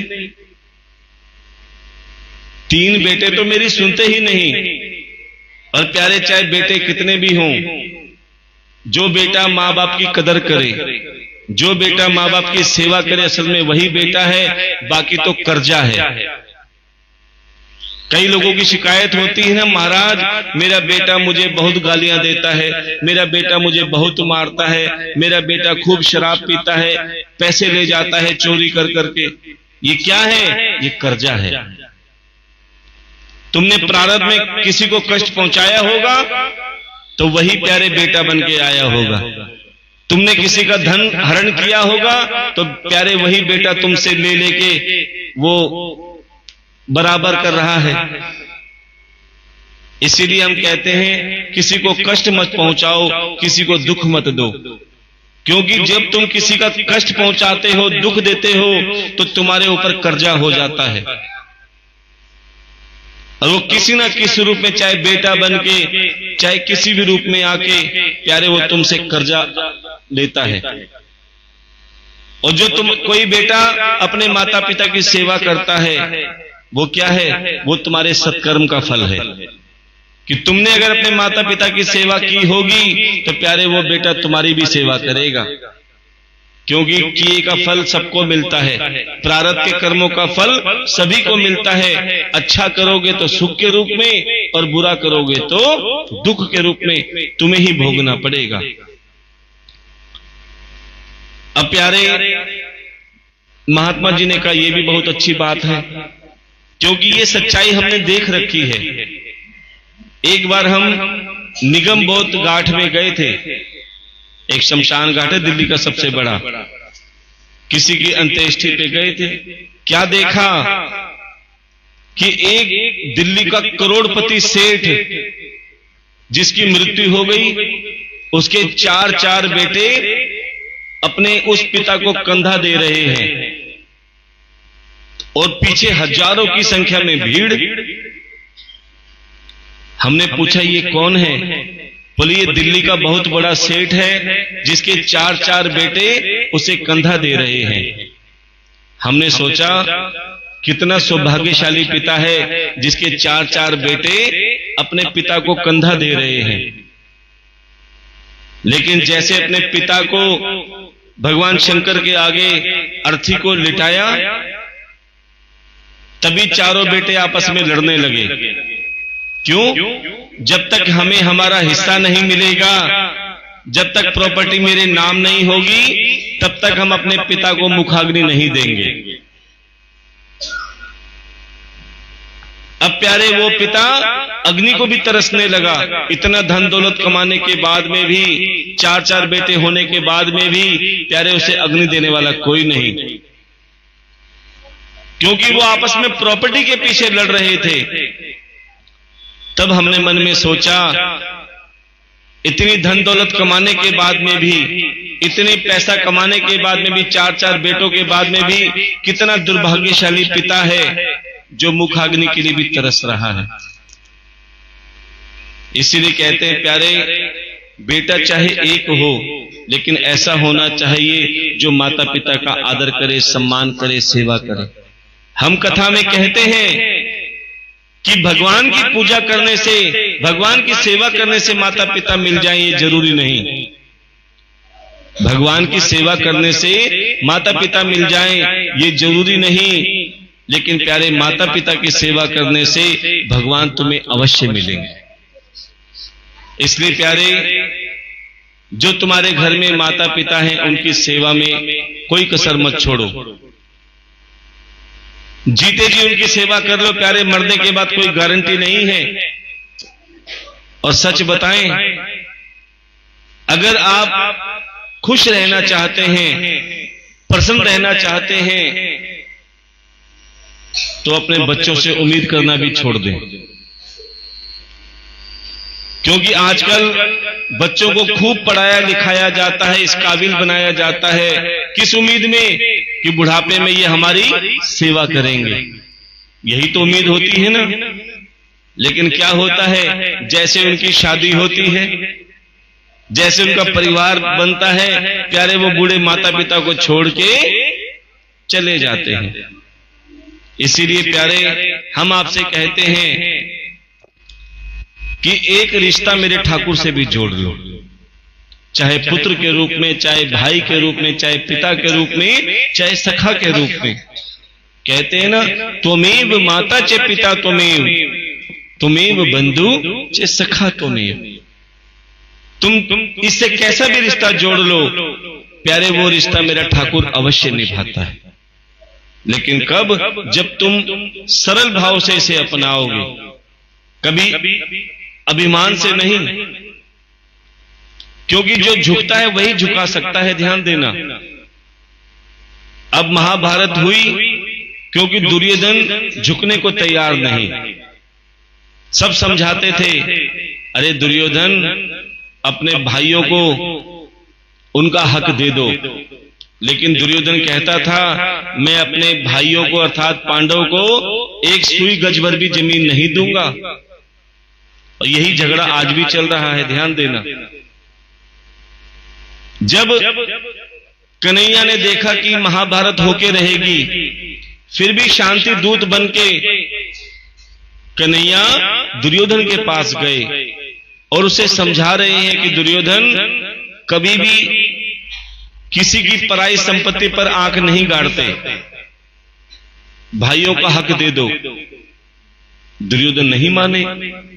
अब जब कन्हैया को लगा कि महाभारत तो होके रहेगी और दोनों तरफ मेरे भाई बंधु हैं और मुझे दोनों का साथ देना पड़ेगा, इसीलिए कन्हैया ने अपने दो भाग कर लिए। बड़े ध्यान से सुनना, दो भाग कैसे किए? एक तरफ अकेले खड़े हो गए और एक तरफ अपनी नारायणी सेना को खड़ा कर दिया। और दुर्योधन से कहने लगे, दुर्योधन देखो, मुझे दोनों के साथ खड़ा होना होगा, लेकिन मैं दोनों के साथ एक साथ तो नहीं खड़ा हो सकता, इसलिए मैंने अपने दो भाग कर लिए। एक तरफ मेरी विशाल नारायणी सेना खड़ी कर दी और एक तरफ मैं अकेला। अब दोनों मेरे भाई हैं, दोनों मेरे भाई बंधु हैं, इसलिए मैं किसी पे हाथ नहीं उठा सकता। इसलिए मैंने शपथ ले रखी है कि ना मैं अस्त्र चलाऊंगा ना शस्त्र चलाऊंगा। अब बताओ, सबसे पहले मैं तुम्हारे पास आया हूं, तुम बताओ तुम्हें क्या चाहिए। दुर्योधन ने कहा, कन्हैया ना तुम अस्त्र चला सकते ना तुम शस्त्र चला सकते, तो मेरे किस काम के। मुझे तुम्हारी नारायणी सेना चाहिए, मुझे तुम्हारी नारायणी सेना चाहिए। कन्हैया ने कहा, ठीक है। कहीं तुम ये कहते कि पहले मैं अर्जुन के पास चला गया तो तुम कहते भेदभाव कर दिया, इसलिए पहले तुम्हारे पास आया, तुमने जो मांगा मैंने तुम्हें दे दिया, अर्थात नारायणी सेना तुम्हारे साथ। अब वही कन्हैया अर्जुन के पास गए। अर्जुन के पास जाकर कहने लगे, अरे अर्जुन, महाभारत तो पक्की होनी है। दुर्योधन ने मेरी सारी की सारी नारायणी सेना भी ले ली, अब मैं अकेला बचा हूं, ध्यान देना। और मैंने ये प्रण कर रखा है कि मैं महाभारत में ना अस्त्र चलाऊंगा ना शस्त्र चलाऊंगा, अब मैं किसी काम का नहीं हूं। अर्जुन ने कहा, कन्हैया तुम्हें क्या पता तुम क्या हो। देखो, हीरे को पता होता है कि मेरी कीमत क्या है। हीरा तो सोचता है कि मैं पत्थर हूं, क्योंकि खान में से निकलता है। लेकिन हीरा कब बनता है? जब किसी जोहरी के पास जाता है। कि तुम्हें क्या पता कि तुम कौन हो, कि तुम ऐसे जोहरी हो जो पत्थर को हीरा बनाते हो। देखो, आज का इंसान पत्थर बन के घूम रहा है, अपने आप को सोचता है कि मैं बहुत बड़ा धनवान हूं, मैं बहुत बड़ा विद्वान हूं, ये सिवाय पत्थर है। ये धन दौलत क्या है? सिकंदर भी कहता था कि मेरे से बड़ा बलशाली कोई नहीं, मेरे से बड़ा धनवान कोई नहीं, लेकिन जब उसका अंत हुआ सब धरा का धरा रह गए। इसलिए प्यारे, जो ये कहता है ना कि मैं बहुत बड़ा हूं, वो सिवाय पत्थर के कुछ नहीं है। लेकिन वही इंसान जब किसी संत महात्मा की शरण में आ जाता है, वही इंसान जब कथा की शरण में आ जाता है, वही इंसान जब हरि की शरण में आ जाता है, तो संत महात्मा उसे कथा के द्वारा उस पत्थर को घिसना चालू कर देते हैं। जोहरी क्या करता है? उस पत्थर को घिसता है, चमकाता है, तभी तो वो हीरा बनता है। इसीलिए कथा को बार बार सुनो, जितनी बार सुनोगे प्यारे, संत महात्मा की कथा तुम्हें घिसेगी और चमकाएगी। और एक दिन ना सही, एक ना एक दिन तुम हीरा जरूर बनोगे। और जिस समय तुम हीरा बन गए प्यारे मेरे ठाकुर से जुड़ जाओगे, क्योंकि जब तक पत्थर बनोगे तो संसार में ही रहोगे। लेकिन जिस समय तुम सत्संग के प्रभाव से, सेवा के प्रभाव से मेरी गोविंद से जुड़ गए, तो प्यारे पत्थर से हीरा बनने में भी देर नहीं लगेगी। अर्जुन ने कहा कि कन्हैया, मेरे जैसे पत्थर को तुमने हीरा बनाया है, मुझे पता है कि ना तुम अस्त्र चलाओगे ना शस्त्र चलाओगे, लेकिन एक काम तुम बहुत अच्छे से कर सकते हो। बोले क्या? बोले मेरे सारथी बन के मेरा रथ चलाओगे, मुझे रास्ता दिखाओगे। और प्यारे, जिसका रथ तुम चलाते हो, जिसकी गाड़ी तुम चलाते हो प्यारे, वो कभी भटक नहीं सकता। इंसान दुखी क्यों है?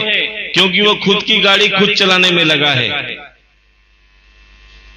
एक बार कहकर तो देखो कि हे गोविंद, मेरे घर की गाड़ी का स्टीयरिंग तेरे हाथ में दे रहे हैं, मेरे घर की गाड़ी तेरे हाथ में सौंप रहे हैं, तो विश्वास मानो तुम्हारे घर की गाड़ी इतनी अच्छी चलेगी कि जितना तुम सोच भी नहीं पाओगे। महाभारत आरंभ हुई, एक तरफ कौरव और एक तरफ पांडव। अब भीमसेन की गदा से दुर्योधन की जांग टूट गई। अब दुर्योधन ने अश्वत्थामा से कहा कि अश्वत्थामा जाओ और पांडव के शीश काट के लाके मुझे दो, तब मेरे मन को शांति मिलेगी। तब प्यारे अश्वत्थामा पांडव के महल में गए। आधी रात का समय था, नंगी तलवार निकाल के पांडव के शीश काटने के लिए पांडव को ढूंढ रहे थे। तभी क्या देखा? 5 पांडव पुत्र सो रहे हैं, पांडव के पुत्र सो रहे हैं, लेकिन अश्वत्थामा को लगा कि ये पांडव सो रहे हैं। तभी एक एक करके अश्वत्थामा ने 5 पांडव पुत्रों के शीश काट दिए और शीश लेकर दुर्योधन के पास गए कि लो दुर्योधन, तुमने कहा था ना पांडव के शीश लेकर आना, मैं 5 पांडव के शीश ले आया। लेकिन जैसे ही दुर्योधन ने देखा, दुर्योधन चिल्ला उठे, अरे अश्वत्थामा तूने क्या किया? मैंने तुमसे कहा था कि पांडव के शीश लाना, तुम 5 पांडव पुत्रों के शीश ले आए। कि माना कि मैं बहुत बड़ा पापी हूं, लेकिन जो तुमने पाप किया है वो माफी के काबिल नहीं है, तुम्हें इसका दंड भुगतना पड़ेगा। और प्यारे हुआ भी ऐसा ही कि द्रौपदी, जिसके 5 पुत्र सूरज उगने से पहले अपने माता पिता के चरण छूने के लिए आते थे, लेकिन आज सूरज पहले आ गया लेकिन पुत्र नहीं आए। तब द्रौपदी को चिंता हुई कि आज तक ऐसा नहीं हुआ कि सूरज उगने से बाद में आए, लगता है मेरे पुत्रों को कोई कष्ट हो गया है। ध्यान देना, बच्चे चाहे कितनी भी शरारत करते रहें, जब बच्चे शरारत भी करेंगे तो मां सोचती है हाँ मेरा बच्चा स्वस्थ है, लेकिन बच्चे अचानक शरारत करना बंद कर दें और चुपचाप बैठ जाएं तो मां को चिंता हो जाती, कहीं आज शरारत क्यों नहीं कर रहे, इसका मतलब बच्चे को कोई तकलीफ है। द्रौपदी अपने बच्चों के पास गई तो क्या देखा, बच्चे तो थे ही नहीं, उनके लहूलुहान बिना सिर के शव पड़े थे। सोचो उस समय द्रौपदी का, उस मां का क्या हाल होगा जिसके सामने उसके बच्चे बिना सिर के लहूलुहान अवस्था में पड़े हो। द्रौपदी रो रो के पागल होने लगी कि ये मेरे बच्चों की निर्मम हत्या किसने करी। और जब अर्जुन को पता चला ये दुष्ट कार्य अश्वत्थामा ने किया, तभी द्रौपदी से अर्जुन कहने लगे तू चिंता मत कर, मैं अश्वत्थामा को तेरे चरणों में गिराकर जब तक उसका मस्तक नहीं काटूंगा, उसका सिर नहीं काटूंगा, तब तक मैं अन्न जल ग्रहण नहीं करूंगा। अब अर्जुन अश्वत्थामा को पकड़कर लाए, द्रौपदी के चरणों में गिरा दिया और जैसे तलवार मार के उसे मारने वाले थे, तभी द्रौपदी ने हाथ जोड़कर कहा इसे मत मारो।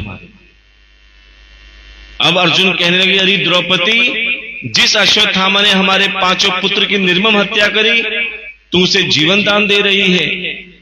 तब द्रौपदी कहने लगी कि जिन पुत्रों के बिना पीड़ा मैं सह रही हूं, मैं नहीं चाहती अश्वत्थामा की मां भी वो पीड़ा सहे। क्या इसकी मृत्यु के बाद में हमारे पुत्र जीवित हो जाएंगे? बोले नहीं। बोले तो इसे मत मारो, ये ब्राह्मण है, क्योंकि ब्राह्मण की हत्या करेंगे तो ब्रह्म हत्या का पाप लगेगा। तब अर्जुन ने कहा द्रौपदी, ये ब्राह्मण के साथ दुष्ट भी है, आतताई है, जिसने हमारे पुत्रों की हत्या करी है, इसे छोड़ना भी ठीक नहीं। तब संत महात्माओं को बुलाया, पूछा अश्वत्थामा का क्या करें। तब संत महात्मा ने कहा एक काम कर सकते हो। बोले क्या? अश्वत्थामा की शिखा काट दो, शिखा कहते हैं चोटी को, मणि छीन लो और धक्के देकर घर से बाहर निकाल दो। कहते हैं जिस घर से ब्राह्मण का अपमान हो जाता है, समझना उसकी हत्या हो जाती है। अब तो अर्जुन ने ऐसा ही किया, अश्वत्थामा की शिखा काटी, मणि छीनी और धक्के देकर घर से बाहर निकाल दिया। जाते जाते अश्वत्थामा कहने लगे, पांडव मैं तुम्हारा आखिरी वंश समाप्त कर दूंगा। इतना कहते ही अश्वत्थामा ने अपनी जटा का एक बाल उखाड़ा और उसका ब्रह्म अस्त्र बना दिया और पांडव के आखिरी वंश पे छोड़ दिया। अब पांडव का आखिरी वंश कौन है? अभिमन्यु की धर्म पत्नी उत्तरा, और उत्तरा के गर्भ में पल रहा शिशु। जैसे ही उत्तरा ने देखा लोहे का बाण मेरी तरफ आ रहा है ब्रह्म अस्त्र के रूप में, अब तो प्यारे हाथ जोड़कर प्रभु से उत्तरा प्रार्थना करने लगी कि हे गोविंद, मैंने आज तक किसी का बुरा करना तो दूर, किसी का बुरा सोचा भी नहीं है, तो मेरे साथ बुरा क्यों हो रहा है? कईयों की शिकायत होती है ना कि हमने तो किसी को कष्ट नहीं दिया, लेकिन हमें कष्ट क्यों मिल रहा है, हमें दुख क्यों मिल रहा है? प्यारे, ये भी कर्मों का फल है, ध्यान देना। अब प्यारे, जैसे ही प्रभु से प्रार्थना करने लगी उत्तरा, तभी श्री हरि नारायण भगवान ने अपना सुदर्शन चक्र चलाया और उस ब्रह्म अस्त्र के टुकड़े किए, और फिर वही ब्रह्म अस्त्र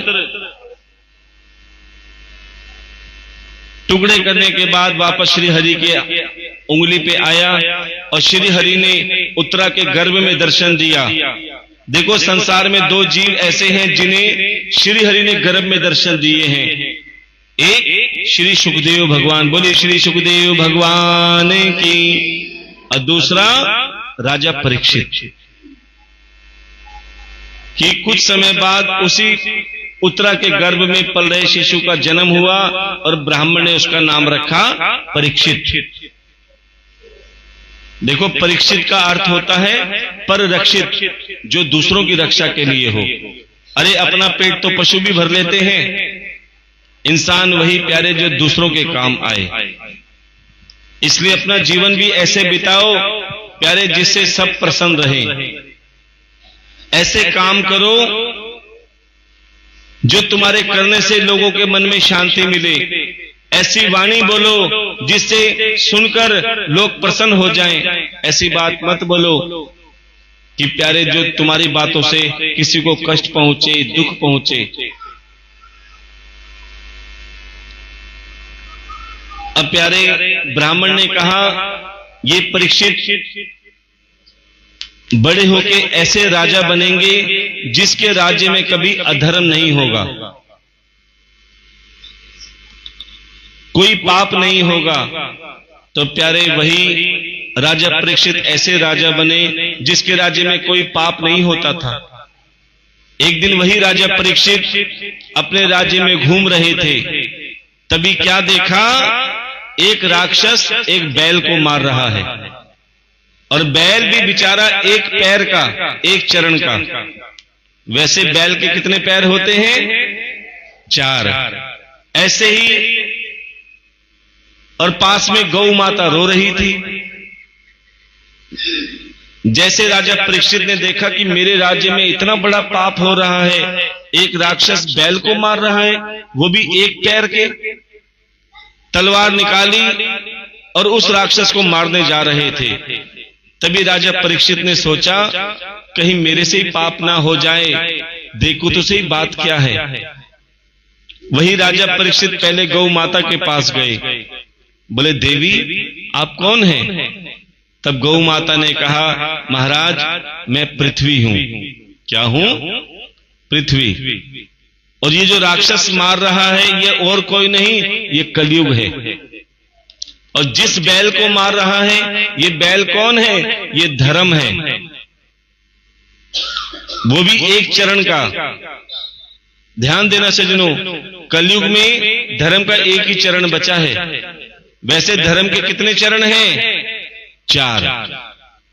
ये 4 चरण कब थे? सतयुग में। सतयुग में धर्म 4 चरणों में था। और धर्म के 4 चरण कौन कौन से मेरे पीछे पीछे बोलेंगे? बोलो, पहला सत्य, दूसरा तप, तीसरा दया और चौथा दान। पहला सत्य, दूसरा तप, तीसरा दया और चौथा दान। ये चारों चरण सतयुग में थे। लोग सत्य भी बोलते थे, हजारों वर्ष तक तप भी करते थे, खूब दया का भाव भी था और खूब दान पुण्य भी करते थे। इसलिए सतयुग में श्री हरि नारायण भगवान सबको दर्शन देते थे, क्योंकि धर्म चारों चरणों में था। लेकिन जैसे ही सतयुग चला गया, धर्म का एक चरण समाप्त हो गया, अर्थात सत्य चला गया। अब त्रेता युग में 3 चरण बचे, तप, दया और दान। जैसे त्रेता युग गया, धर्म का एक चरण और चला गया, अर्थात तप चला गया। लोगों ने तप करना छोड़ दिया। अब द्वापर में 2 चरण बचे, एक दया और दूसरा दान। लेकिन जैसे द्वापर गया, द्वापर में आपने देखा होगा, सुना होगा टीवी में भी कि अभिमन्यु को चक्रू में फंसा के मारा गया। सबने छल से उसे मारा, अर्थात दया भी समाप्त हो गई। अब कलयुग में केवल एक चरण बचा है, वो है दान का। इसलिए संत महात्मा तुम्हें हमेशा दान की महिमा बताते हैं, सेवा की महिमा बताते हैं कि जितना हो सके प्यारे खूब दान करो, जितना हो सके खूब सेवा करो, क्योंकि इसी दान से, इसी सेवा से अभी भी धर्म टिका हुआ है। आज आप देख रहे हो कि हमारा हिंदू दिन प्रतिदिन जिसकी आस्था समाप्त होती जा रही है भगवान के प्रति। क्यों? क्योंकि वो सेवा से पीछे हट रहा है, दान से पीछे हट रहा है। और जितना दान से पीछे हटेगा, जितना सेवा से पीछे हटेगा, उतना हमारा धर्म गिरता जाएगा। क्योंकि कलयुग में केवल धर्म का एक चरण बचा है, दान का। अगर आप चाहते हो कि हमारे घर में नारायण का वास हो, तो अपने घर में, अपने मन में ये 4 चरण ले आना, तुम्हारे घर में सतयुग बन जाएगा। सबसे पहला, सत्य बोलना चालू कर देना। क्योंकि बताया था ना, जब से ये मोबाइल आया है, लोग झूठ बोलना चालू कर दिया है। कोशिश करो जितना हो सके सत्य बोलो। दूसरा, तप। पहले हजारों वर्ष तक तप किया जाता था, प्यारे कम से कम 7 दिन 3 घंटे तप कर लो। कथा में बैठ जाओ, कथा में शुरू में मन नहीं लगेगा, उबासी आएगी, निंद्रा आएगी, आपस में बतियाएंगे। ये क्या है? ये तुम्हारी गलती बिल्कुल नहीं है। कथा में बैठे हो ना, तो तुम्हारे सिर पे पाप हैं जो कथा सुनने नहीं दे रहे। कभी उबासी, कभी निंद्रा, कभी कुछ, कभी कुछ। लेकिन तुम बैठे रहो, पाप भी हट जाएंगे, क्योंकि तुमने हरि की शरण ले ली है। एक बार उबासी आएगी, 2 बार उबासी आएगी, लेकिन जब तुम ढीठ बन के बैठे रहोगे, जिद्दी बन के बैठे रहोगे, तो मेरा ठाकुर भी कहेगा हाँ ये मेरा बन के बैठा है। और फिर तुम्हें उसी कथा में ऐसा आनंद आएगा, फिर तुम्हारा कहीं और मन ही नहीं लगेगा। जहां कथा होगी तुम भागते हुए जाओगे, फिर तुम्हें चाहे कोई बुलाए या ना बुलाए। कई तो कथा में इसीलिए नहीं आते, ना जाने कौन कथा करवा रहा है, हमें तो बुलाया भी नहीं। आधे जने तो इसलिए नहीं आते। और प्यारे ये मत सोचना कि हमें बुलाया नहीं है तुम क्यों जाएं। ये तुम्हारा बड़ा दुर्भाग्य है जो गोविंद की तुम्हारे ऊपर कृपा नहीं हुई। क्योंकि कथा में वही आ सकता है जिसे मेरा गोविंद बुलाता है। जो संसार के बुलावे के चक्कर में रहता है, प्यारे वो घर ही बैठा रहता है। हम कथा में बार बार कहते हैं, जिसे जनता चुनती है वो विधानसभा में बैठता है। जिसे जनता चुनती है वो विधानसभा में बैठता है, और जिसे मेरा गोविंद चुनता है केवल वही भागवत कथा में बैठता है। हर कोई कथा में नहीं बैठ सकता, जिसे मेरा गोविंद चुनता है वही भागवत कथा में बैठता है। अब प्यारे, जैसे ही धर्म के 4 चरण बताए गए, अब परीक्षित ने सोचा कि मैं इस राक्षस को ही समाप्त कर देता हूं। तलवार लेकर गए, जैसे राक्षस को मारने जा रहे थे। राक्षस कौन था? कलयुग। उस कलयुग ने कहा महाराज आप मुझे नहीं मार सकते। बोले क्यों? बोले मेरा तो आगमन हो गया है, अब तुम मुझे रहने के लिए स्थान दे दो, जगह दे दो। अब परीक्षित कहने लगे मैं तुझे 1 नहीं 4 स्थान देता हूं। परीक्षित भी बड़े समझदार थे कि मैं इसे ऐसे ऐसे स्थान दूंगा जो मेरे यहां है ही नहीं। बोले पहला स्थान जहां मदिरापान हो, मदिरापान समझते हो ना, जहां शराब पी जाए या पिलाई जाए, वहां तेरा वास हो। देखो जहां 4-5 जने मिलकर शराब पीते हैं या पिलाते हैं ना, वहां कब झगड़ा हो जाए कुछ पता नहीं, क्योंकि वहां पे कलयुग का वास आ जाता है। दूसरा स्थान जहां जुआ खेला जाए, जहां पे 5-7 जने बैठ के जुआ खेलते हैं, क्या वहां पे कीर्तन होता है? कब चक्कू छुरी चल जाए कुछ पता नहीं, क्योंकि वहां भी कलयुग का वास होता है। तीसरा पर स्त्री गमन, जहां पराई स्त्री को बुरी नजर से देखा जाए, प्यारे वहां भी झगड़े हो जाते हैं, क्योंकि वहां भी कलयुग का वास बताया गया। और चौथा जहां हिंसा होती हो, हिंसा का मतलब अत्याचार होता हो, जहां दया धर्म ना होता हो, वहां पे कलयुग का वास बताया। अब चारों स्थान सुनकर कलयुग ने कहा महाराज ये चारों बुरे बुरे स्थान दिए हैं, अरे कोई एक अच्छा स्थान भी दे दो, कोई एक अच्छा स्थान भी तो हो। तब राजा परीक्षित ने कहा ठीक है, मैं तुझे एक अच्छा स्थान भी देता हूं, जा तेरा वास कलयुग में भी स्वर्ण में हो। स्वर्ण कहते हैं सोने को, गोल्ड को। देखो सोने के अंदर वाकई कलयुग है, इसीलिए हम कथा में कहते हैं मोटी मोटी चैन पहन के मत आना, वरना उसका कथा में कम ध्यान रहेगा, चैन में ज्यादा रहेगा।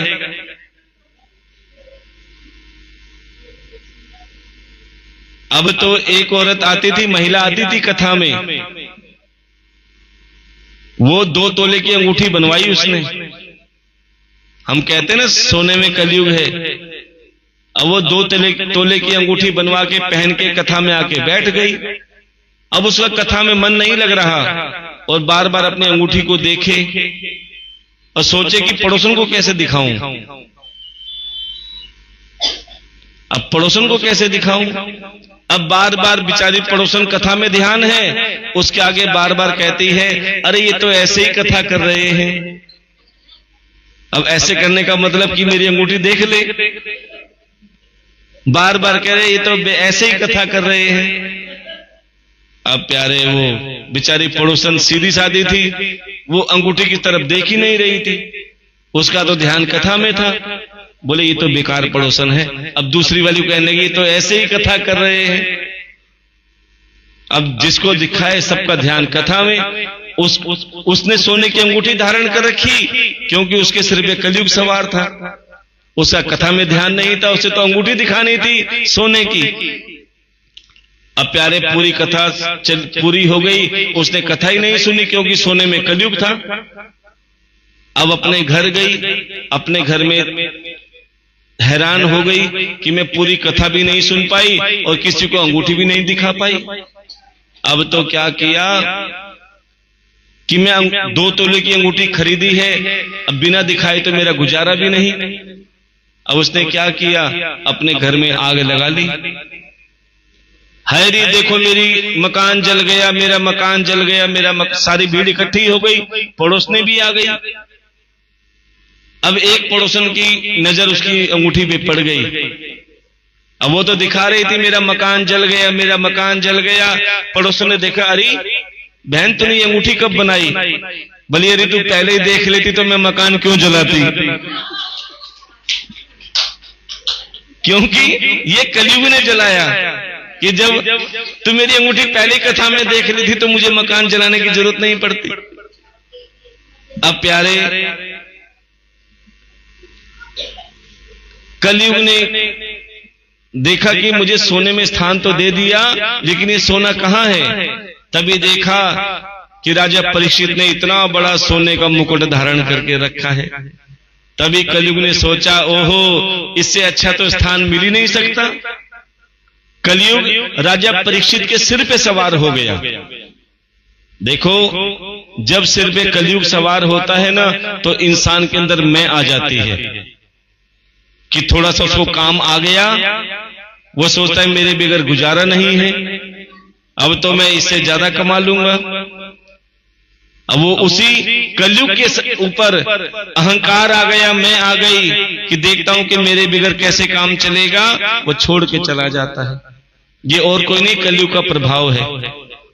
राजा परीक्षित के साथ भी ऐसा ही हुआ। जब राजा परीक्षित के सिर पे कलयुग सवार हो गया, अब तो राजा परीक्षित के अंदर भी मैं आ गई।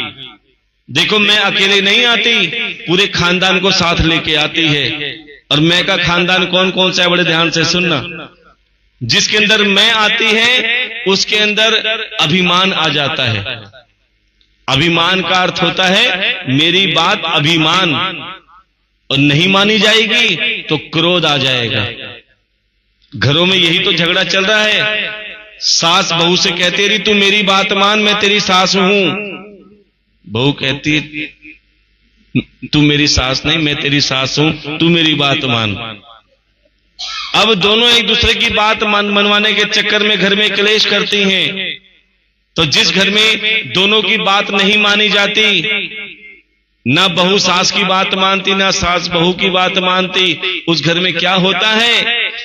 अथ श्री महाभारत कथा, अथ श्री महाभारत कथा। उस घर में महाभारत ही होती है, ध्यान देना। अब कलयुग ने सोचा कि इससे अच्छा स्थान तो मिल नहीं सकता, राजा परीक्षित के सिर पे सवार हो गया। अब राजा परीक्षित के सिर पे कलयुग सवार हो गया, ध्यान देना। अब राजा परीक्षित शिकार खेलने के लिए वन में गए और रास्ता भटक गए। शिकार तो मिला नहीं, एक महात्मा का आश्रम मिल गया और उस आश्रम में शमीक ऋषि भगवान का ध्यान में मगन थे, भगवान का ध्यान लगा के बैठे थे। तभी राजा परीक्षित आए। पहले महात्मा का सम्मान करते थे, आदर करते थे, लेकिन आज कलयुग सवार है। महात्मा से कहने लगे महात्मा मुझे पानी पिला दो। महात्मा ने नहीं सुनी। एक बार बोले, दो बार बोले, कई बार बोले। अब जब नहीं सुनी तो राजा परीक्षित को क्रोध आ गया। क्रोध में क्या किया? एक सांप लिया और शमीक ऋषि के गले में डाल दिया। और जैसे ही राजा परीक्षित अपने महलों में गए, सोने का मुकुट उतारा तो कलयुग भी उतर गया। अब तो राजा परीक्षित को बहुत पछतावा हुआ कि हाय मैंने ये क्या कर दिया। जिस महात्मा का मुझे आदर सम्मान करना था, मैं उसका अपमान कराया। लेकिन कहते हैं अब पछतावत होत क्या, जब चिड़िया चुग गई खेत। माफी मांगने से पहले ही शमीक ऋषि के पुत्र श्रृंगी ऋषि को पता लगा कि एक राजा परीक्षित ने मेरे पिता के गले में मरा हुआ सांप डाल दिया। तभी प्यारे उसी क्षण राजा परीक्षित को श्राप दे डाला कि राजा परीक्षित तूने मेरे पिता के गले में मरा हुआ सांप डाला है, जा आज से 7वें दिन तुझे भी काला तक्षक नाग डस लेगा और तेरी भी मृत्यु हो जाएगी। अब प्यारे राजा परीक्षित को पता चला कि मुझे श्राप लग गया, 7 दिन में मेरी मृत्यु हो जाएगी। सज्जनों आपको बता दें ये राजा परीक्षित कौन है? ये राजा परीक्षित और कोई नहीं, ये राजा परीक्षित आप और हम ही हैं। हमें भी 7 दिन का ही समय मिला है, ध्यान देना। कई लोग कहते हैं महाराज एक बात बताओ, ये भागवत कथा 7 दिन की ही क्यों होती है? 1 दिन की, 2 दिन की, 5 दिन की, 8 दिन की, साल 2 साल की क्यों नहीं होती? तो हम उनसे कहते हैं ये भागवत कथा 7 दिन की इसीलिए होती है, 8वां दिन किसी को नहीं मिला। जो काम करना है ना इन्हीं 7 दिनों में कर लेना। ये भागवत कथा के तुम्हारे जीवन के 7 दिन हैं। इसी 7 दिन में ये जीव संसार में आता है और इन्हीं 7 दिनों में ये जीव संसार छोड़कर जाता है। ये 7 दिन कौन से हैं? सोम, मंगल, बुध, वीर, शुक्र, शनि और इतवार। ये 7 दिन का ही खेल है जिंदगी का। इन्हीं 7 दिनों में ये सारे काम कर लो जो करने हैं, जो भागवत कथा के 7 दिन मिले हैं। अब ये जीवन कैसा है, बड़े ध्यान से सुनना। तुम सोचते हो कि हमारा जीवन बहुत बड़ा है, प्यारे जीवन बहुत छोटा है। कैसा है? सोमवार को जन्म होता है, बड़े ध्यान से सुनना। सोमवार को जन्म हुआ, मंगलवार को बड़े हुए, बुधवार को विवाह हो गया, वीरवार को बच्चे हो गए, शुक्रवार को बूढ़े हो गए, शनिवार को बीमार हो गए और इतवार को गोविंदा नमो नमः हो गया। प्यारे ये 7 दिन का ही खेल है। इसलिए हम आपसे कहते हैं कि जो जीवन भर सेवा नहीं कर पाए, भगवान ने तुम्हें भागवत कथा के 7 दिन दिए हैं। प्रेम से खूब कथा सुनो और जितना तुम्हें ठाकुर ने दिया है प्यारे प्रेम से सेवा भी करो, चाहे कन्यादान के रूप में या भंडारे के रूप में। कि कई ऐसी माताएं बहनें हैं जो बड़ी बड़ी कथाओं में नहीं जा सकती, उन्हें कोई ले जाने वाला नहीं, या ले जाने वाला है तो उनके पास ले जाने का समय नहीं। वो कहती है कि हे प्रभु, हम इतनी दूर बड़ी बड़ी कथाओं में नहीं आ सकते, हम मजबूर हैं। लेकिन हमने सुना है ठाकुर जी मजबूर नहीं है। हम तुम्हारी बड़ी कथा में नहीं आ सकते तो क्या हुआ, आप हमारे गांव में ही आ जाओ, हमारी कॉलोनी में आ जाओ, हमारे मंदिर में आ जाओ। प्यारे जैसा हमसे बन पड़ेगा प्यारे, हम आपकी सेवा में कभी पीछे नहीं हटेंगे। तो ये हम अपने लिए नहीं, आप सबके लिए ही कहते हैं कि जितना हाथ आपकी सेवा के लिए बढ़ता है उतने कदम मेरे ठाकुर आपके घर में बढ़ाते हैं। आप कथा में सेवा करते हो, ठाकुर जी आपके घर परिवार में सेवा करते हैं। इसीलिए कि जो भंडारा बटेगा वो भी आप सब में ही बटेगा, लेकिन सबके सहयोग से जो कार्य होता है ना, समझ लेना वो 56 भोग बन जाता है। जिसका जैसा सामर्थ्य हो। एक सुविधा हमने आपके लिए भी चलाई है कि अगर आपका समय ना मिल पाए कथा में सेवा करने का, तो हम अपने सेवादार को कल या परसों में एक चक्कर अपनी पूरी कॉलोनी में हमारी अम्मा जी के साथ में सेवादार जाएंगे। प्यारे जैसा भाव बन पड़े, किसी पे कोई दबाव नहीं है, जैसा आपको लगता है ठाकुर जी ने हमें इस लायक बनाया है, प्यारे भंडारे की सेवा अवश्य करें और जो भी सेवा करें उसकी पर्ची अवश्य लें।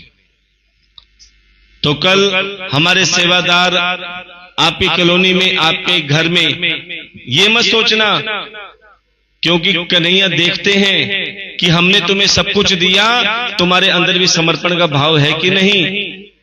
क्योंकि भंडारे का मतलब होता है अपने घर के भंडार भरना। और भंडार कब भरते हैं, जब आप दूसरों के लिए सोचते हैं। अपना पेट तो पशु भी भर लेते हैं, जब आप अपने भाग्य का दूसरों की सेवा में लगाते हैं। कि आपने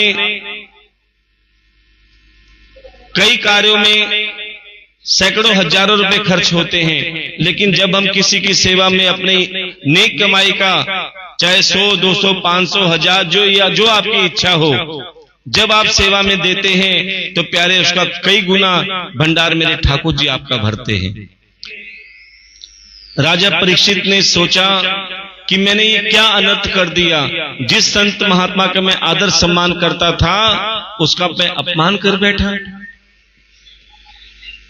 जब उसे पता चला कि मेरी मृत्यु 7 दिन में हो जाएगी निश्चित रूप से, उसे पता चला कि जो करना है भैया 7 दिन में ही कर लेना, अब 8वां दिन नहीं मिलेगा मेरे को। उस राजा परीक्षित ने क्या किया कि अपने 7 दिन सेवा में लगा दिए। जो भगवान ने उसे दिया था प्यारे, उसे कन्यादान करने लगा, भंडारे करने लगा। जिसका जैसा भाव था खूब सेवा करी, फिर भी उसके भंडार भरते चले गए। तब जन्मेजय ने, राजा परीक्षित ने अपने पुत्र जन्मेजय जी को सब कुछ दिया। बोले अब मैं सब कुछ सेवा कर चुका हूं, मेरे भंडार भी मेरे ठाकुर ने भर दिए, अब मैं भक्ति और मुक्ति का रास्ता अपनाना चाहता हूं। तो वही राजा परीक्षित श्री सुखदेव भगवान के पास गए। बोले हे महात्मा जी, मुझे भक्ति और मुक्ति का कोई ऐसा साधन बताओ जिसे 7 दिन में मुझे भक्ति और मुक्ति और प्रभु के दर्शन प्राप्त हो जाएं। तब श्री सुखदेव भगवान ने कहा कि भक्ति और मुक्ति का सरल साधन केवल श्रीमद् भागवत कथा है। जो प्रेम से एकाग्र मन से 7 दिन श्रीमद् भागवत कथा का श्रवण करता है और जो 7 दिन भगवान की सेवा में लगा रहता है, चाहे वो हमारे ठाकुर जी के जन्म उत्सव की बधाई हो, रुक्मणी विवाह में कन्यादान हो या भंडारे में, कि जब पृथ्वी अथाह जल में डूब रही थी तब भगवान ने वारा रूप में अवतार लेकर पृथ्वी को अथाह जल से उबारा और उसी स्वरूप में हिरण्याक्ष का वध किया। और हिरण्याक्ष के छोटे भाई कौन? हिरण्याकश्यप, जिनको ब्रह्मा जी के वरदान प्राप्त थे।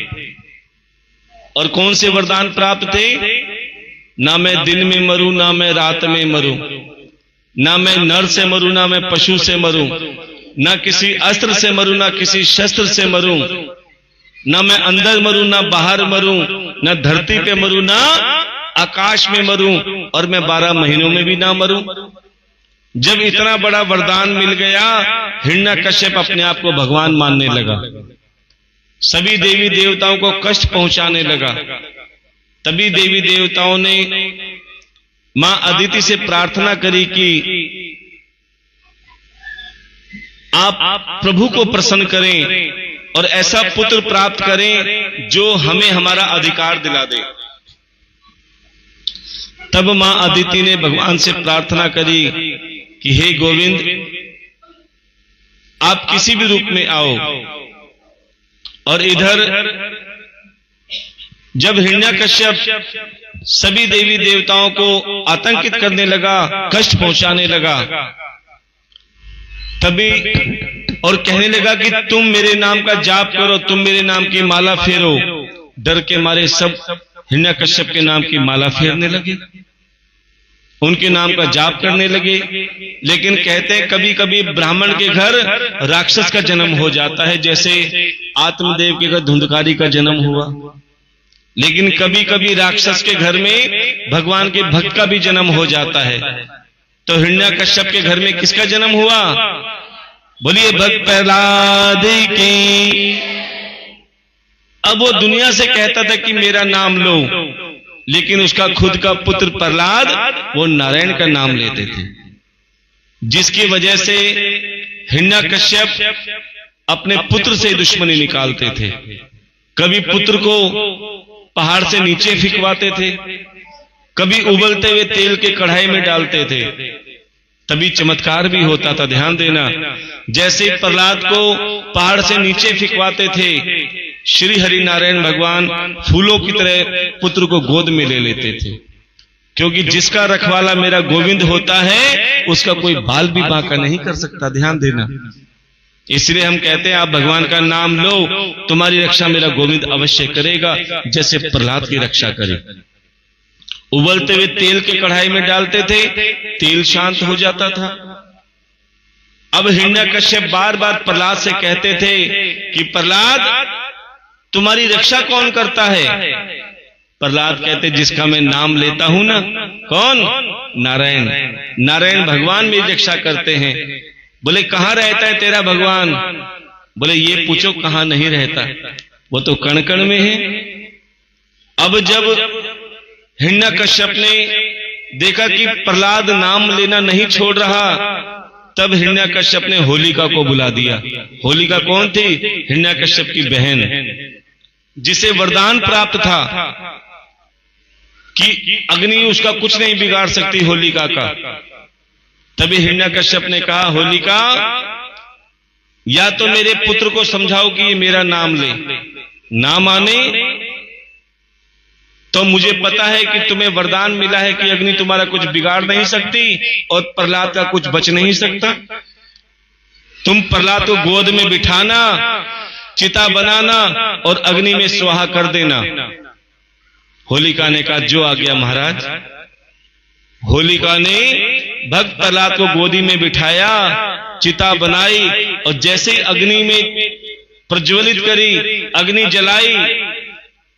अग्नि में होलिका की गोद में बैठकर प्रहलाद मुस्कुरा रहे और कहते हैं भजमन नारायण नारायण नारायण।